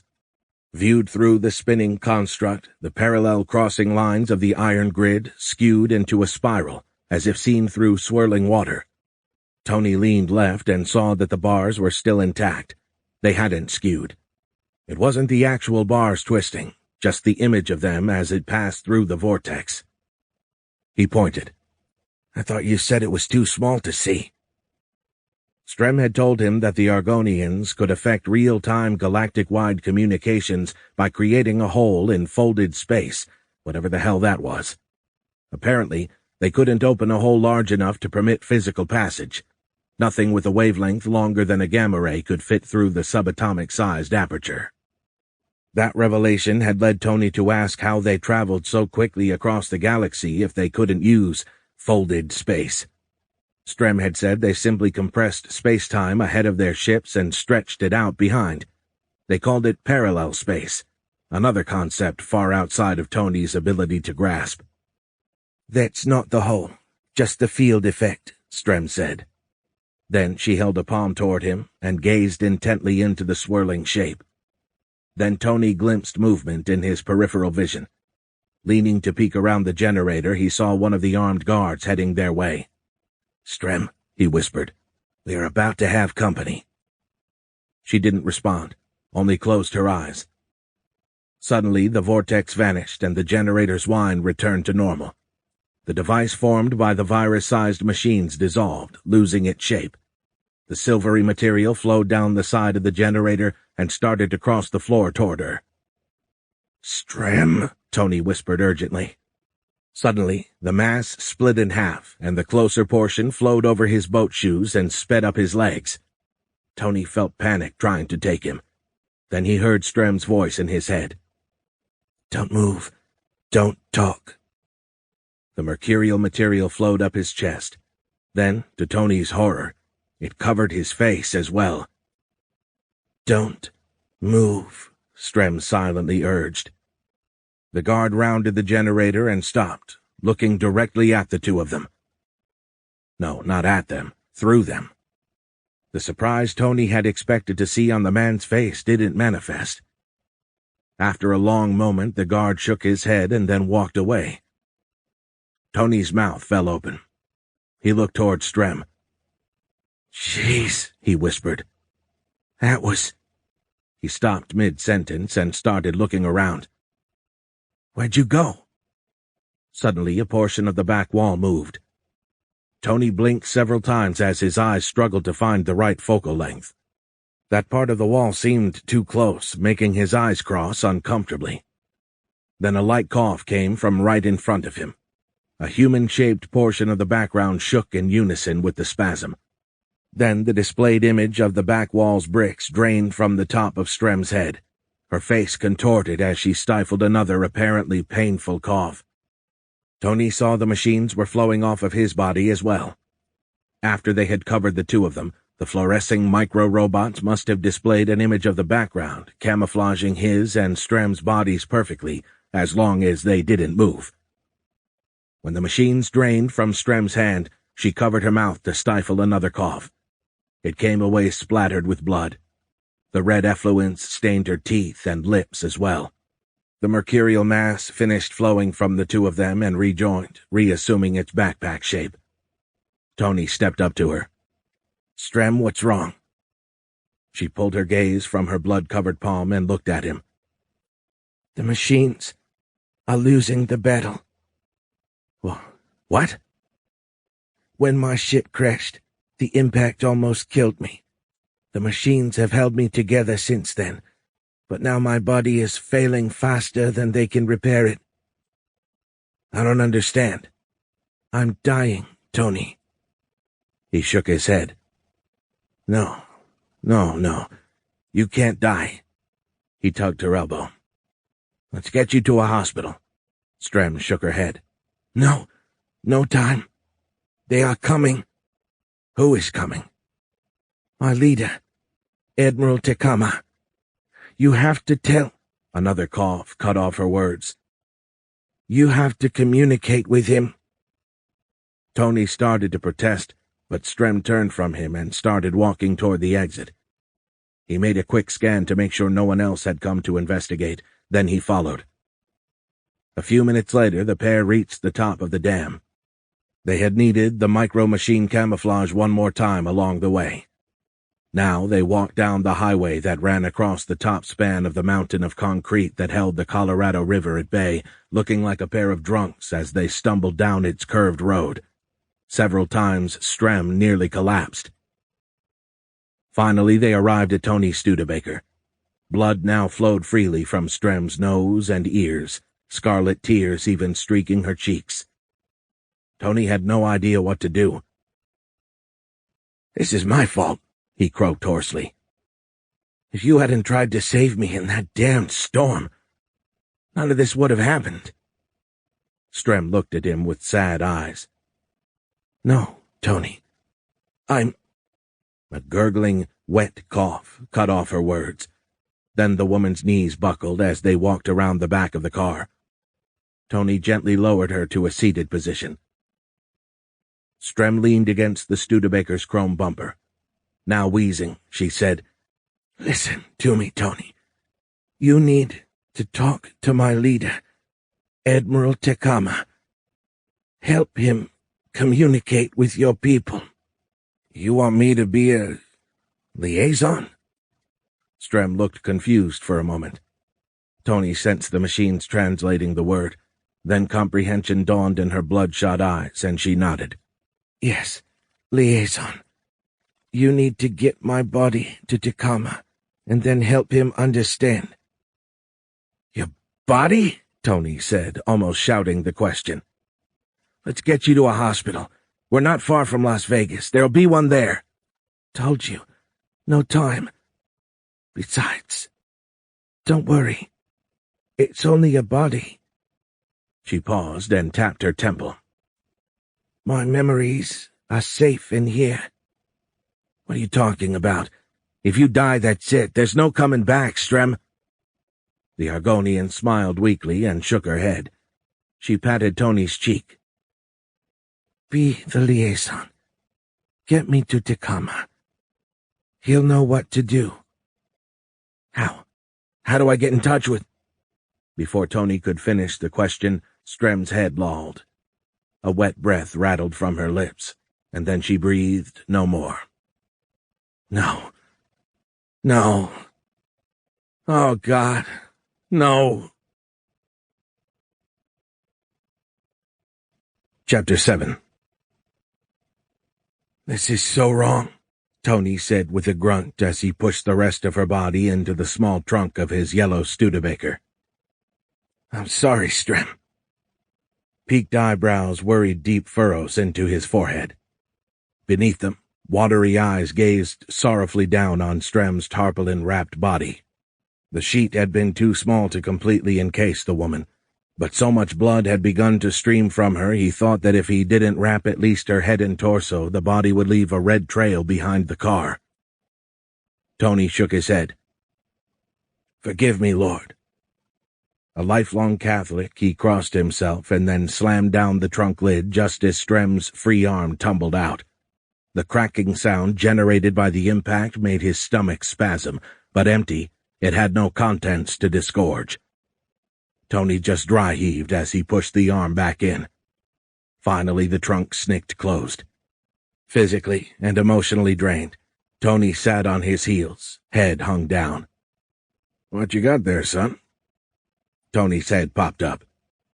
In the weak light cast by one of the parking lot's lamps, he saw the reflection of an Arizona state trooper on the chrome bumper. A smudge of blood darkened the image of the man.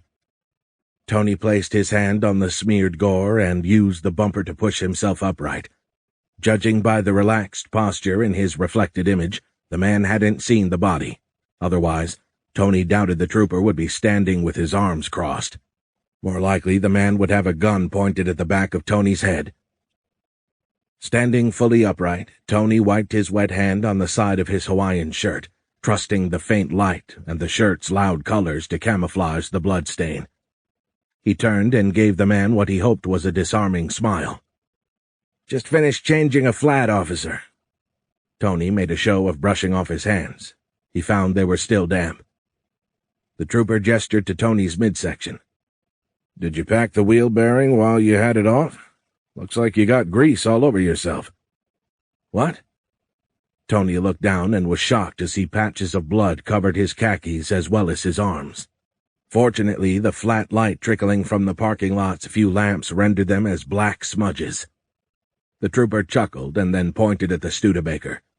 "It'd be a shame to dirty up the upholstery of that fine car. Is that the Commander Regal?" Yes, sir." Tony nodded.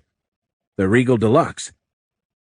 Glad for the distraction, he looked around, seeking something to use to wipe away the worst of the blood before a passing car could shine the light of truth, revealing the nature of the stains that covered him. Before stashing Strem's body, Tony had moved the overnight bag and the backpack into the Studebaker's back seat. He pointed to the former. "I have a rag." He started to extend a hand toward the overnight bag, but then something he could only describe as a mental nudge caused him to reach for the backpack instead. As his hand neared the pack, its yellowed canvas flaps slid open, revealing a large rag, just like the one Tony had envisioned. He plucked the cloth from the backpack and began to rub it over his arms and pants. In his palm, the sheet of tiny machines felt as flexible as a rag, but colder, heavier, too. It passed effortlessly over his skin, but seemed to drag a little as he wiped it across the dark stains on his tan pants. To Tony's amazement, the rag removed all of the blood, leaving clean skin and spotless khakis in their wake. He saw the trooper pull a flashlight from where it had hung next to his still holstered gun. Fortunately, he directed the beam into the Studebaker. "Sure is a pretty car." Tony nodded as he continued to wipe the blood from himself. Suddenly, the officer's flashlight beam fell on Tony's pants. The trooper froze. "What the hell?" Tony stopped rubbing the wetness from his neck and looked up. The uniformed man was focused on Tony's pants. Fortunately, his hand still hadn't strayed to the butt of the gun on his hip. "That's one hell of a rag, son." He shook his head.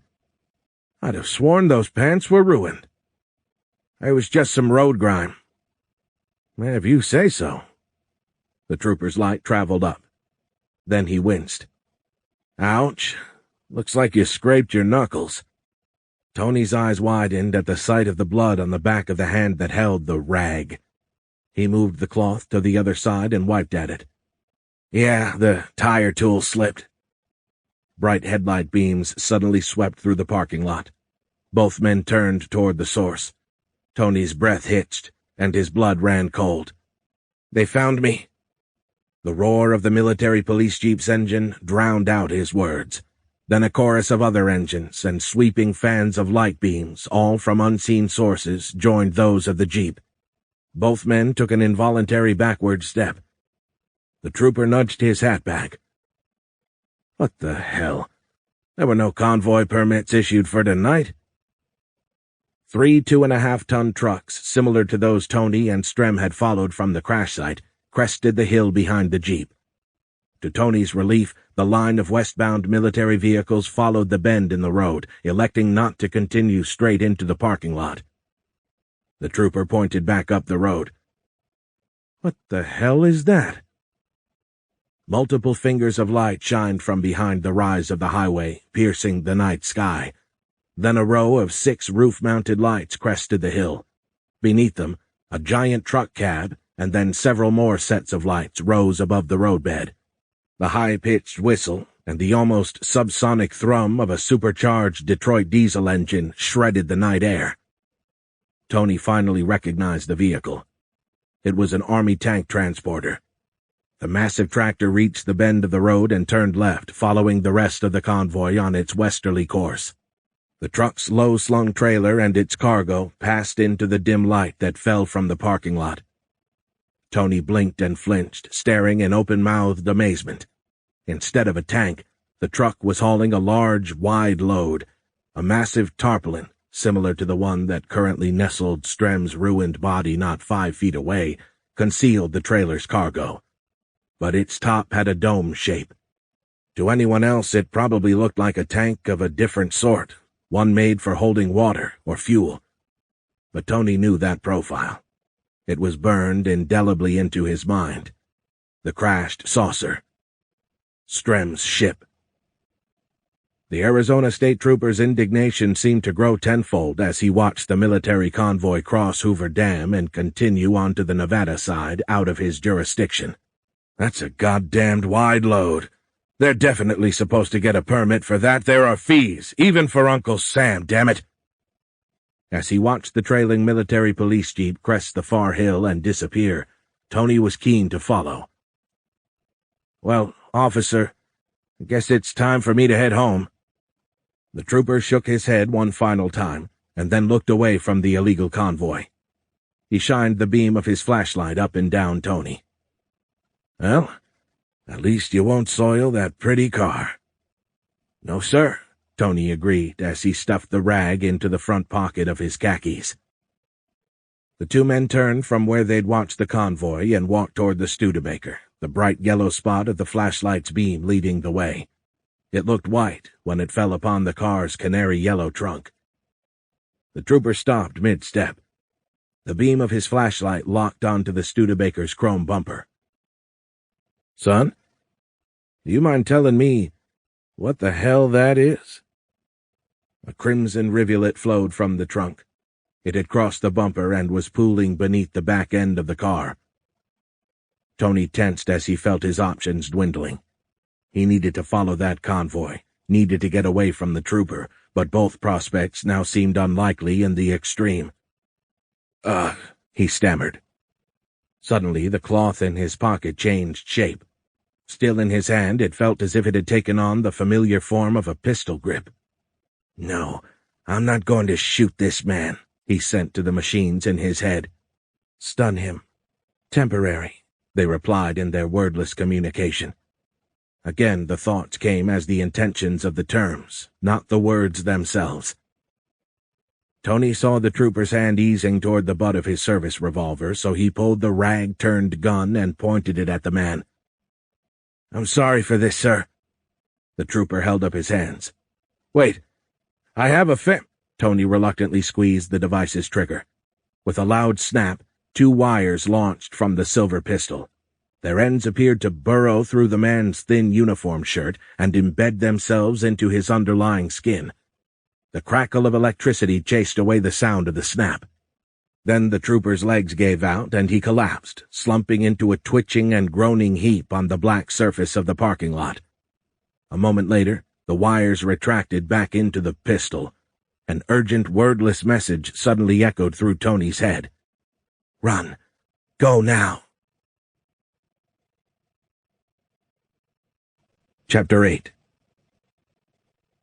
Tony watched the last of Las Vegas's city lights dwindle in the Studebaker's rearview mirror. To either side of him, a bright moon rendered the desert in monochromatic shades of gray.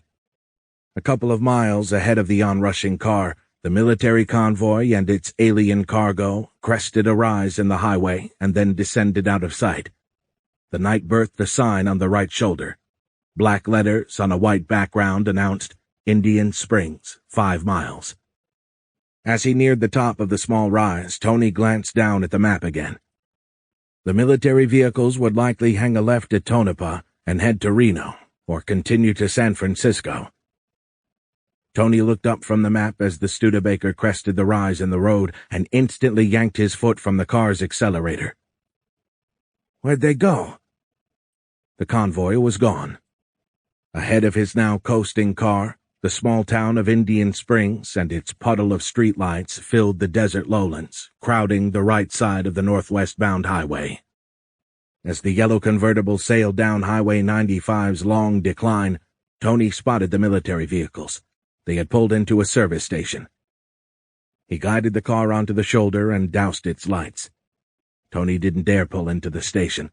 The convoy had likely come from Roswell Army Airfield. The easily recognizable flowing lines of his yellow convertible would garner an unhealthy level of attention, especially considering his current AWOL status and the sensitive nature of both his and the convoy's cargo. No, he'd just wait here. Once the military vehicles returned to the highway, Tony would coast into the service station and top off his tank as well. A few minutes later, the lights of the convoy flared into life. Tony watched intently as they poured from the station's gravel parking lot, launching a fresh cloud of dust that disappeared as soon as the night's light breeze carried it out of the range of the lot's feeble lighting. To Tony's dismay, the line of vehicles turned away from the highway, heading north. He tilted his head. They're heading to Creech Air Base? That didn't make sense. Tony knew the area well. Since before the end of the war, he'd been flying training missions all over this region. The War Department had ordered Creech Army Airfield closed earlier this year. Since March of 1945 until just recently, they'd had nothing but a small housekeeping staff. Tony knew, because he'd used the airfield as a refueling stop on numerous bombing and gunnery missions over Nevada Training Area 18, but since January of this year, even that was no longer available. The Studebaker reached the service station. Tony drove past it and guided the car into Indian Springs. The convoy had already passed through the small town and into Creech Air Base. Due to the bowl shape of the region's alluvial plain, he could easily see the convoy as it motored toward the airfield's entry gate. Tony sat bolt upright. They didn't stop. The line of vehicles had driven past Creech's gate without so much as slowing. Headlights and taillights illuminated the cloud of dust kicked up as the convoy left the base's paved surface and started up a dirt road headed north. Where in the hell are you going? Tony pictured the region from the air, and suddenly knew. Only one thing lay in that direction. Indian Springs Auxiliary Field No. 1, up on Groom Lake. There wasn't much there, just 2 runways on a dry lake bed with a couple of hangars on the side. That was it. Had to be where they were headed. It was perfect, far enough away from prying eyes. Hell, even commercial flights didn't venture over the region due to all of the high-altitude military training, and most of those Army Air Corps flights took place in Training Area 18. Tony hadn't ventured into the airspace over Groom Lake, Training Area 51, in over a year. Through narrowed eyes, Tony watched the last of the dust-clouded taillights disappear around a small hill. His gaze shifted to the Studebaker's fuel gauge. In the convoy's direction of travel, there were no towns or service stations for another 100 miles, but he knew they'd be stopping long before that. He nodded. They'll keep. Tony flipped a U-turn and headed back to the service station. Chapter 9. Tony raised the binoculars to his eyes again. He squinted, glaring through their single serviceable tube, absently sweeping another bead of sweat from his forehead with the back of his right hand. The sun had only been up for 10 minutes, and Tony could already feel the temperature rising. Glistening heat waves made the most distant portions of the dry lake bed look as if water filled its arid expanse. The mountains beyond reflected off their shimmering waves. Looking through the field glasses was only marginally better than his naked eye. Dust caked the edge of each lens, and scratches obscured much of its field of view. One of the tubes couldn't even focus. Tony didn't think the previous owner could see through that eye anyway. When he'd entered the gas station, the old man behind the counter had been using these to look at a jeans-clad Lucky Strike girl on the billboard across the highway. Tony didn't even want to think about what the old geezer had been doing before his arrival. The acquisition of the crummy binoculars had cost Tony $20. They probably weren't worth 5 cents. He raised them up to eye level again. Peering through the good tube, he studied the hangar at the far side of the dry lake bed. The military police jeeps had parked outside. However, the 3 2.5-ton trucks had disappeared inside the large metal building. Tony had arrived at this mountain pass just before sunrise. As he neared Groom Lake, he had doused the Studebaker's lights, slowing but not stopping, until a well-lit guardhouse had slid into view. Fortunately, the 2 guards manning the checkpoint hadn't seen the car. He made a quick retreat and parked the Studebaker behind a nearby gully. Then Tony had wormed his way onto this perch. The small ledge overlooked the lake bed, but a rocky outcrop sat between him and the 2 men in the guard shack, screening him from view. He leaned forward, peering around the ledge to see if they had noticed him. Is this Major Spinelli? Tony flinched and scampered backward. He rolled onto his back quickly, holding the binoculars up like an improbable shield. No one stood above him. He was still alone on his dusty perch. "Where the hell did that come from?" he whispered. "Major Spinelli, I am Admiral Tekama." Admiral Tekama? Tony thought. "Yes. Strem told you about me." Tony looked around, desperate to find the source of the strangely accented voice, but then felt foolish as he realized it was the damned micro-machines again. "Where are you?" Tony subvocalized as he peered around the corner, making sure that his startled movements hadn't alerted the guards. Fortunately, they still looked bored as they stood chatting and smoking. "We are parked above one of your oceans, just outside of your atmosphere. Do you still have Strem with you?" Tony glanced back at the Studebaker and its macabre cargo. Then he nodded. "Yes, I do, but she didn't make it." "I understand." The man seemed rather nonchalant about the news. Maybe he hadn't registered Tony's true meaning. "She's dead, Admiral." "I understand," Takama repeated flatly. It may have been a limitation of the communication medium, but the reply almost sounded uncaring. The Admiral seemed disinterested in further information. Tony shook his head but continued. "I think I found the antimatter." "You have," the disembodied voice said matter-of-factly. "Wait, how do you know? And how are you communicating so well? It took Strem hours to speak this good." "Her micro-machines, I believe you called them, transferred the language data to me during the connection when Strem warned me of your situation. As to your other question, I can see you, and my ship's sensors have located the antimatter pod. It is safe for now, in a building not far from you." Tony nodded and peered through the unusable tube of the binos. "I figured it must be in that hangar." Then he heard the familiar thrumming propellers of a 4-engine cargo plane. It sounded like a C-54 Skymaster. "One of your airplanes approaches." Tony nodded. "I hear it." Then he saw light from the rising sun glint off the surface of a silver cargo plane as it crested one of the mountains that ringed the eastern edge of Groom Lake's dry bed. Tony raised the field glasses again. Then his eyes widened.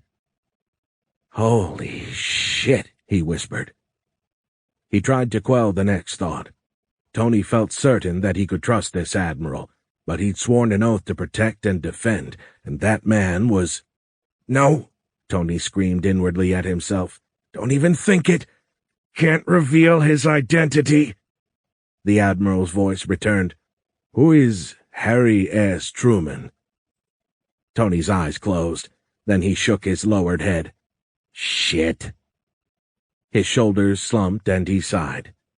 He knew the Admiral was here to help, so he may as well know who else was here. Finally, Tony nodded. "That's President Truman, the leader of the United States, my country, or nation." "Your leader? You know this just by seeing the airplane?" Tony nodded. "Definitely." That was the C-118, not a C-54. Same manufacturer and similar design, but longer and sleeker than the older model. Douglas Aircraft had just begun delivering the first militarized DC-6s to the Army Air Corps that month, but this one had an eagle's face and beak painted across its nose and blue feathers on its tail. The military had only ordered one with that paint scheme, the President's, and this had to be one of its first flights. The confirmation given by Takama, coupled with this development, removed any doubt. The saucer and its wreckage were in that hangar. The long silver plane had dropped low over the lake. After reaching the western edge of the dry bed, it reversed course in a slow, graceful turn. Now headed toward the two hangars, the pilot eased the plane down. As it landed, billowing clouds of dust boiled up from all three of its large tires. The C-118 coasted to a stop between the parked jeeps and the hangar. The easterly wind carried the tan dust clouds clear. Through the one good lens of the binoculars, Tony watched a big silver door just aft of the wings swing open. A tall set of stairs rolled out of the hangar and up to the opening. A man in a tweed suit emerged, returned a salute from the men below, and then descended. While he was too far away for Tony to see his face, The curved brim Stetson atop the man's head clinched it. "That is United States President Harry S. Truman, Admiral." The men waiting at the bottom of the stairs, likely Army Air Corps generals, lowered their salutes and led the president into the hangar. Then the trio disappeared, swallowed by its dark interior. From his perch, Tony couldn't discern anything inside the large metal building. Other than a flickering light from an unseen source, the hangar's interior was completely black against its bright exterior and adjacent light bed. He was about to report as much when the Admiral spoke up, his words suddenly animated and urgent. "We have a problem. The internal temperature of the antimatter chamber is rising." Tony remembered the vision of a New Mexico-sized mushroom cloud expanding above the continent. "Oh, shit," he whispered. He raised the binoculars again. Light still flickered in the hangar's dark interior. His eyes widened with sudden comprehension. "They're trying to open it with a cutting torch." "Go now, Major Spinelli. I am on my way, but I fear I may not arrive in time. Whatever they are doing, you must disrupt them." Tony leaped to his feet and sprinted back to his car. He'd closed the roof of the convertible before driving up the dusty road. He hopped behind the wheel in the car's already warming interior and fired up the engine. A moment later, he was barreling up the dirt road. When Tony rounded the corner, the two military policemen guarding the gate turned from the sight of the president's plane. The taller of the two men threw down his cigarette and held up a hand for Tony to stop. The wooden gate arm sat between two cliff walls where the road passed through a narrow ravine, so going around it wasn't an option. Tony floored the accelerator, gesturing wildly for the man to get out of the way. The military policemen didn't move. Laying on the horn, Tony shouted, "Get the hell out of the way!" He was about to lift his foot from the accelerator when the man finally dove for cover. Tony winced as the Studebaker slammed through the wood plank that served as the gate, but then the Admiral's voice returned. "Hurry, Major. The chamber's internal temperature is reaching critical levels." Suddenly, a hole appeared in his windshield. Then it sounded as if his car had backfired. Tony looked over his shoulder and saw white light shining through a matching hole in the convertible's black ragtop. "They're shooting at me!" "That is the least of your troubles, Major. Don't stop." Through the car's small back glass, Tony saw both MPs, weapons drawn, aiming at him. He ducked down as another beam of light shone through a fresh hole. Then he heard the report of the gun, followed by several more. As he crossed onto the dry lake bed, Tony shifted the car into overdrive and mashed the accelerator to the floor. He began swerving the car to throw off their aim. The gunshots stopped. Tony looked back to see the men scrambling into their jeep. The Admiral's insistent voice returned. "Hurry, Major. You must disrupt them before it's too late." Tony shook his head. 2 miles of flat sand lay between him and the hangar. His speed had topped out at 70 miles per hour. Good thing he'd opted for the overdrive. Without it, the car would have done well to top 50. He lay on the horn, hoping the sound would reach the hangar and pull the men inside away from their work in time. In his side view mirror, Tony saw the MP Jeep emerge from the rooster tail of dust kicked up by his speeding Studebaker. He was surprised to see that they were gaining on him. The military 4x4 must have been modified for speed. Ahead, Tony saw movement at the base of the president's airplane. Now less than a mile away, he saw 2 men start walking toward him with arms raised, motioning for him to turn back. Tony flinched as his left mirror shattered. The reports of more gunfire came from behind him. He heard the pop of a bullet striking the trunk and gnashed his teeth as he pictured it punching through Strem's poor body. Peering over the edge of the metal dash, Tony rocked the steering wheel left and right. Then the men ahead of his swerving, speeding car stopped waving and pulled out their sidearms and began to fire as well. Tony ducked just as 2 new holes appeared in the windshield, raining glass shards down on him. "Stop shooting at me! I'm trying to save you, damn it!" The Studebaker's blaring horn and the staccato reports of multiple gunshots drowned out his words. Then Tony heard the sound of popping metal again, this time from the front of the car. He ventured a peek above the dash. Steam boiled up from under the car's hood, washing across the windshield. The engine began to stutter, and the horn fell silent. "Shit!" Tony tried to press the accelerator harder, but it was already mashed to the floorboard. The engine continued to hitch, further slowing the Studebaker. Suddenly, the shots fell silent both fore and aft. Tony hazarded a glance above the dashboard. He swerved, narrowly avoiding running over the two Secret Servicemen. They stood transfixed, looking up, slack-jawed, weapons hanging limply at their sides. In a fractured remnant of his side-view mirror, Tony saw the Jeep slowing, its occupants looking up, with open-mouthed amazement as well. Ahead, light still flickered in the portion of the hangar visible through its open doors. Finally, the last of the Studebaker's inertia carried it through them, into the dark interior of the large metal building. Strem's ship sat in the hangar's back corner. In front of it, flaring yellow light silhouetted several men. The rushing roar of an industrial cutting torch drowned out even the Studebaker's roughly idling engine. Then the car died with a final backfire. The ring of goggle-clad men flinched at the loud report. The cutting torch flickered and then died, plunging the hangar's interior and its occupants into a dark, silent void. The arc of men turned as one toward the new arrival. As they did, Tony glimpsed the black sphere between them. The top surface of the antimatter chamber glowed cherry red. Still sitting in his steaming, bullet-ridden Studebaker, Tony held a hand out of the driver's door window. "You need to stop doing that." The men pulled off their dark goggles, but instead of looking at Tony, they turned and stared outside. Tony exited the steaming car and saw President Truman step out of the center of the group. He, too, stared past Tony. What in tarnation happened? Now that his ears had adjusted, Tony heard a new sound filling the air, an almost inaudible deep hum that set his teeth on edge. He could feel it vibrating his bones. Before Tony could turn to see what the president was looking at, the man who'd been operating the industrial cutter jumped back. "What the hell?" he shouted, stumbling backward. The still glowing black sphere had lurched into the air.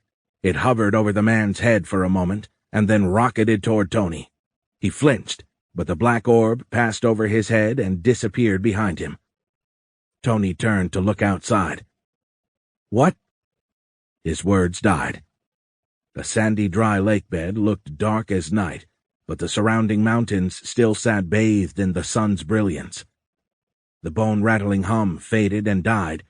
Then Admiral Tekama's strangely accented, disembodied voice returned.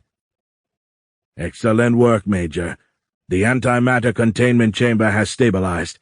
The temperatures are dropping below critical." Tony walked through the hangar door with the group of men. Emerging into the darkened desert, he looked up and stopped mid-step. A curving, dark surface blotted out the entire sky. Tony felt his pulse race at the sight of something so large silently hovering only a couple of 100 feet above his head. His eyes frantically scanned the smooth, black surface, looking for a point of reference. The mountains to his left and right still sat in sunlight, but the shadow of the thing extended to the edge of the dry lake bed. Miles wide, the silently hovering monstrosity appeared to be as large as Groom Lake. An odd pattern traced jagged lines along the black, curved surface of the ship's belly. After a moment, Tony realized it was an inverted reflection of the mountains that ringed Groom Lake. However, just as he'd seen on the crashed saucer, the reversed colors and the black hole sun reflected on the skin made it look like a city-sized photo negative. Suddenly, a portion of that skin directly overhead vanished, revealing a rectangular hole in the bottom of the ship. Then something emerged from the opening. All of the men took an involuntary backward step. Like Superman coming in for a landing, a man minus the cape slowly descended feet first as if suspended by invisible strings. President Truman spoke up. "Put those away, idiots!" Tony blinked and looked over to see the Secret Servicemen raising their pistols. He extended an arm and opened his mouth to yell at them, but then the weapons snapped from their hands as if yanked out by a giant rubber band. In an instant, they passed the descending man, heading in the opposite direction. Tony soon lost sight of the guns as their dark surfaces became indiscernible from that of the ship.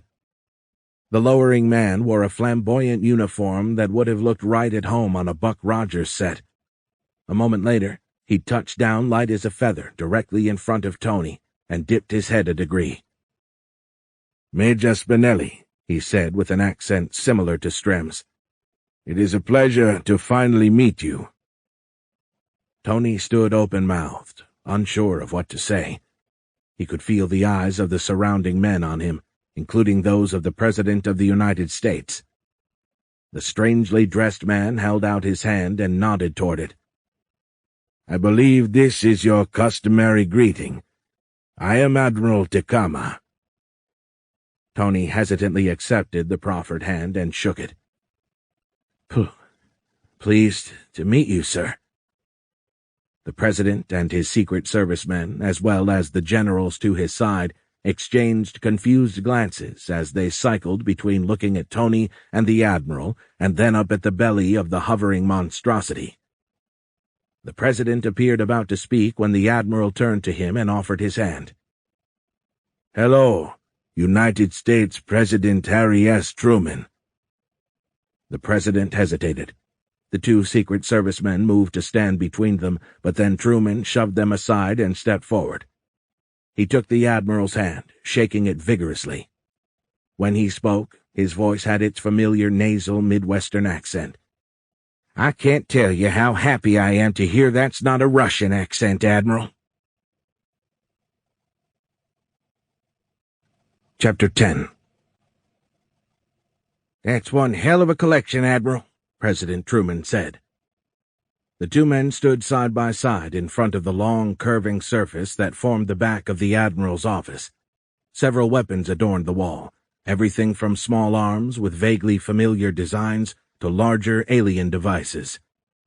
Tony would have been lucky to correctly identify the business end of most of the weapons. Positioned behind the pair of leaders, he stood next to the two generals that had welcomed the President and nearly overseen the destruction of a goodly portion of the old USA. Truman pointed to one of the displayed weapons. "That one looks very familiar." Tekama nodded. "It is one of my favorites. Ancient. Several tens of thousands of your years." He paused and gave the President a meaningful look. "It was constructed by our ancestors." Tony blinked and did a double-take. The weapon appeared to be only a few years old, and with a couple of exceptions, it looked like something you could buy today on Earth. The President nodded contemplatively. "I have one very similar." Tekama returned the nod and pointed to Truman's side. "Yes, I believe it's right there." President Truman grinned. "Yep, you got me. I carry it often. Was surprised you let me in here with it. But I have no doubt you could easily disable it if I tried to do something foolish." Tekama gave him a knowing smile and dipped his head. Truman gestured to the pistol on the wall and opened his blazer, showing the Admiral his sidearm. "Do you mind?" "Please," Tekama said. The President reached in and pulled a silver revolver from a hidden shoulder holster. Raising it in a non-threatening manner, he positioned the pistol muzzle to muzzle opposite the ancient Argonian revolver. The similarities in size and layout were remarkable. Truman grinned and said, "This one is tens of thousands of years newer. It is an original 1873 model, the first year Colt made the single-action Army revolver. That makes it about, 74 years old." He paused, raising the Colt a shade and then smiling wryly. "1 whole year older than me." Tekama nodded appreciably. Then he gestured to the collection of weapons. "I keep these as a reminder of our violent beginnings, so that I remember our base," he frowned, "our base nature." President Truman, the first and only man ever to order a nuclear attack, nodded thoughtfully. Then he turned and offered Tekama his antique Colt revolver. "Please accept this pistol as a gift, Admiral." Tekama looked uncomfortable for a moment, but then he smiled and took the offered revolver. He stepped up to the display and made a show of positioning it muzzle to muzzle opposite the Argonian one. Tony saw the other men do a double-take when the wall changed shape to support the new item. The Admiral stepped back. He turned and gave a curt nod to the President. "Thank you, President Harry S. Truman." Truman smiled broadly and stuck out his hand. "Call me Harry." Takama nodded and shook it. Then he gave the President a crooked grin. "Okay, Harry. You can call me Admiral." Truman blinked, and his smile faded a notch. After an uncomfortable silence, the President released the man's hand and stepped back. A hard, serious expression took over his features. "All right, Admiral. What do you want from us?" He pointed to Tony. "Thanks to Major Spinelli, I do understand why you came here in the first place. But why have you invited us onto your ship and into your office?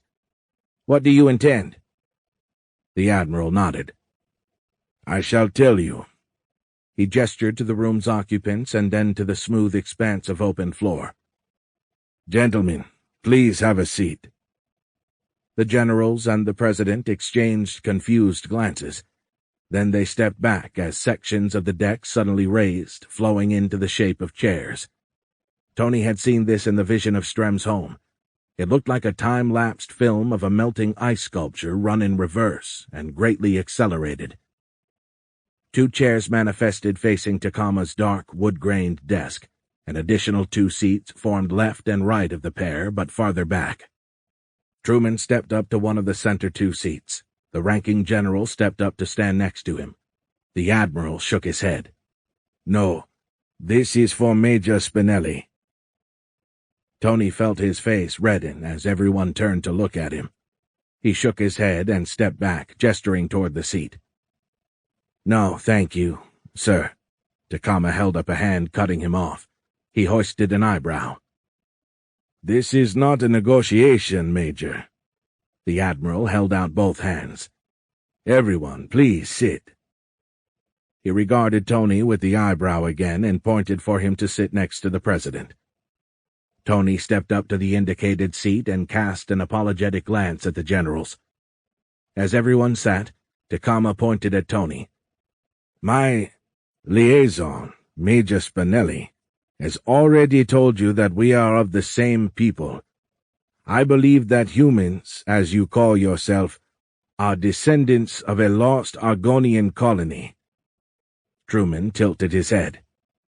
"That makes no sense. How do you misplace an entire colony?" The Admiral spent the next several minutes briefing the President on the history of the Argonian people and their development, how they began to spread across the galaxy tens of thousands of years ago, not long after the making of the ancient revolver that now rested across from the Colt.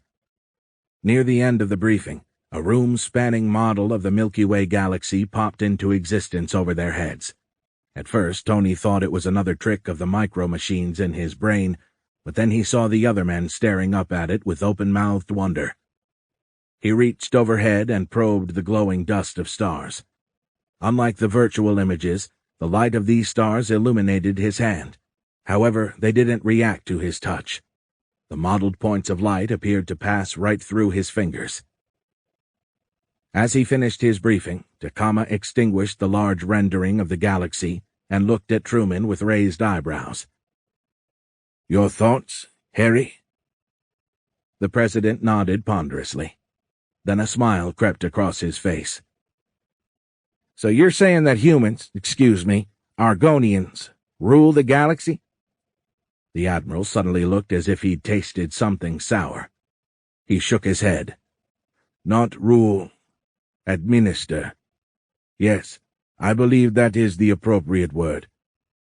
"And you're saying there are other intelligent species out there?" President Truman said, pointing up. The Admiral nodded. "Yes, thousands of them." "They all get along? They're all peaceable?" Takama considered the question for a long moment. Finally, he shook his head somberly. "Not all could be labeled peaceable, but things have been peaceful for quite a long time." Before the President could comment, the Admiral continued. It is unfortunate that we found you at your present level of development, both economic and cultural. Had we discovered you sooner, we could have re-assimilated you more easily. As it is, I am afraid we'll have to use the standard—" He paused, appearing to search for the word. Admiral Takama reached out to Tony via their connection, sending him the impression of the word he sought. "Integration?" Tony said, not completely sure that had been correct. Takama nodded. "Yes, the standard integration program." Tony blinked, shocked by the underlying meaning conveyed by Takama's impression of the word. President Truman tilted his head. "Integration program? Integrating what?" Takama smiled. "Earth, humanity into the galactic government."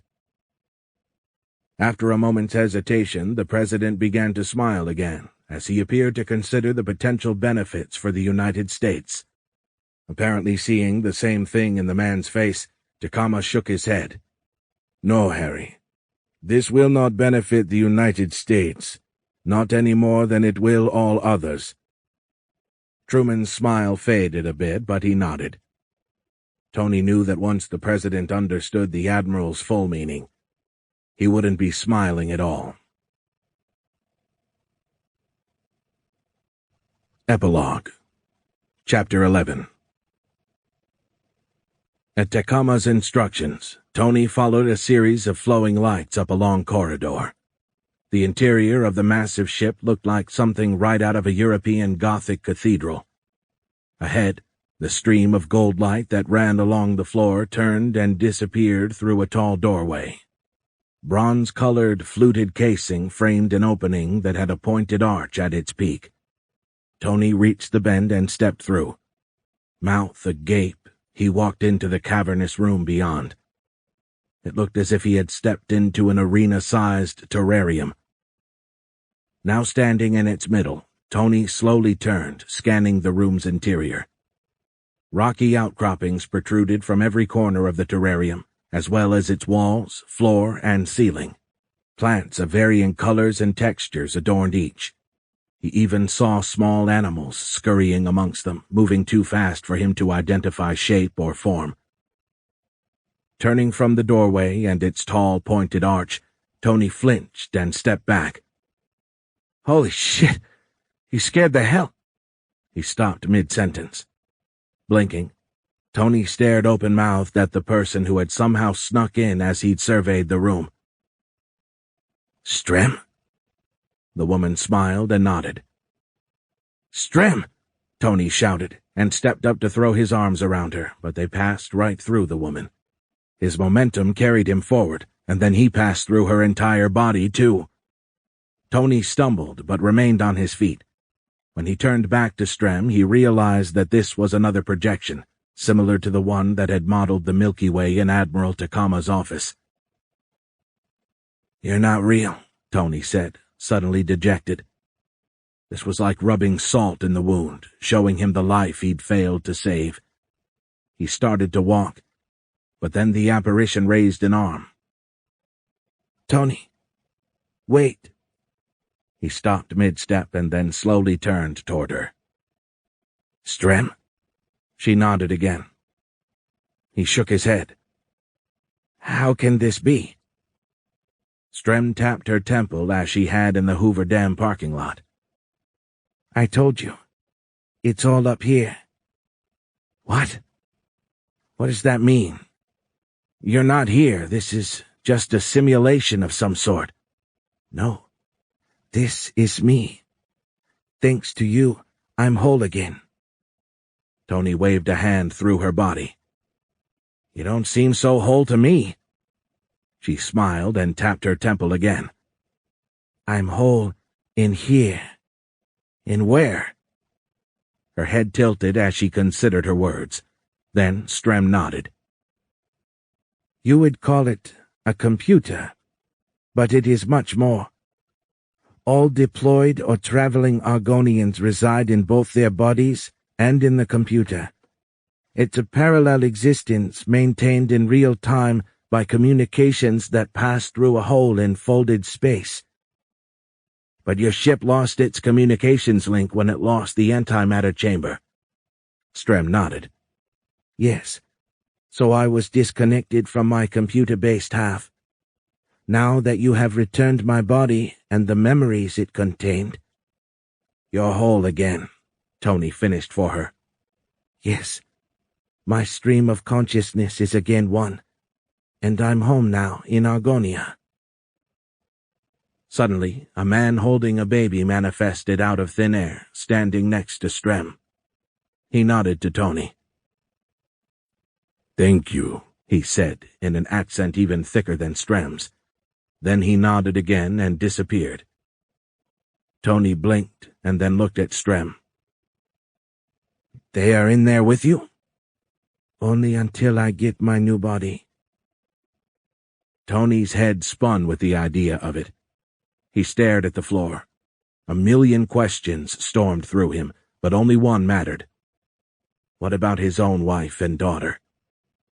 He looked up to see Strem shaking her head, a profoundly sad look on her face. No, Tony. We can't bring them back. His head lowered, eyes returning to the floor. But you did save me. You saved me for my husband. And for my baby. Tony shook his head. No. You had a copy running in the computer. I didn't save you. He looked up and saw Strem's head shaking again. You made me whole. There are complications when there is a break in the continuity of one's consciousness. It leaves the computer-based version feeling like a mere copy. She shivered, and her eyes drifted from him. Finally, she looked at him and smiled. Thank you, Major Anthony Spinelli. You truly did save me. Tony stared at her for a long moment. Then he felt something loosen inside him, like an unrealized knot suddenly easing. Not all the way, not even half. But he thought this might be bearable. I think you saved me, Strem. She didn't respond, only gave him her Mona Lisa smile. Finally, Strem said, Interesting and challenging times ahead for you and your people. Tony returned the nod. Yes, there are. Do you think your leaders will adjust? Tony rubbed the back of his neck and shook his head. I don't know. President Truman was none too happy about Takama's conditions. He frowned and then shrugged. Time will tell. Strem nodded. Unfortunately, time is an asset of which your people will have, perhaps, too much. Tony nodded again. Perhaps. But I'll take today. He smiled hopefully. It's as good a day as any. To find out what happens next, be sure to check out the rest of the Sector 64 series, available on Audible, iTunes, and Amazon.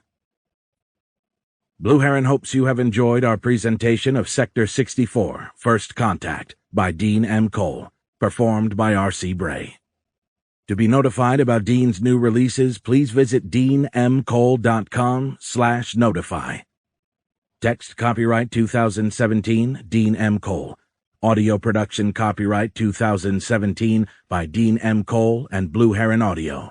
All rights reserved. No part of this recording may be played for an audience or reproduced in any form. It may not be streamed, downloaded, broadcast, or copied without written permission.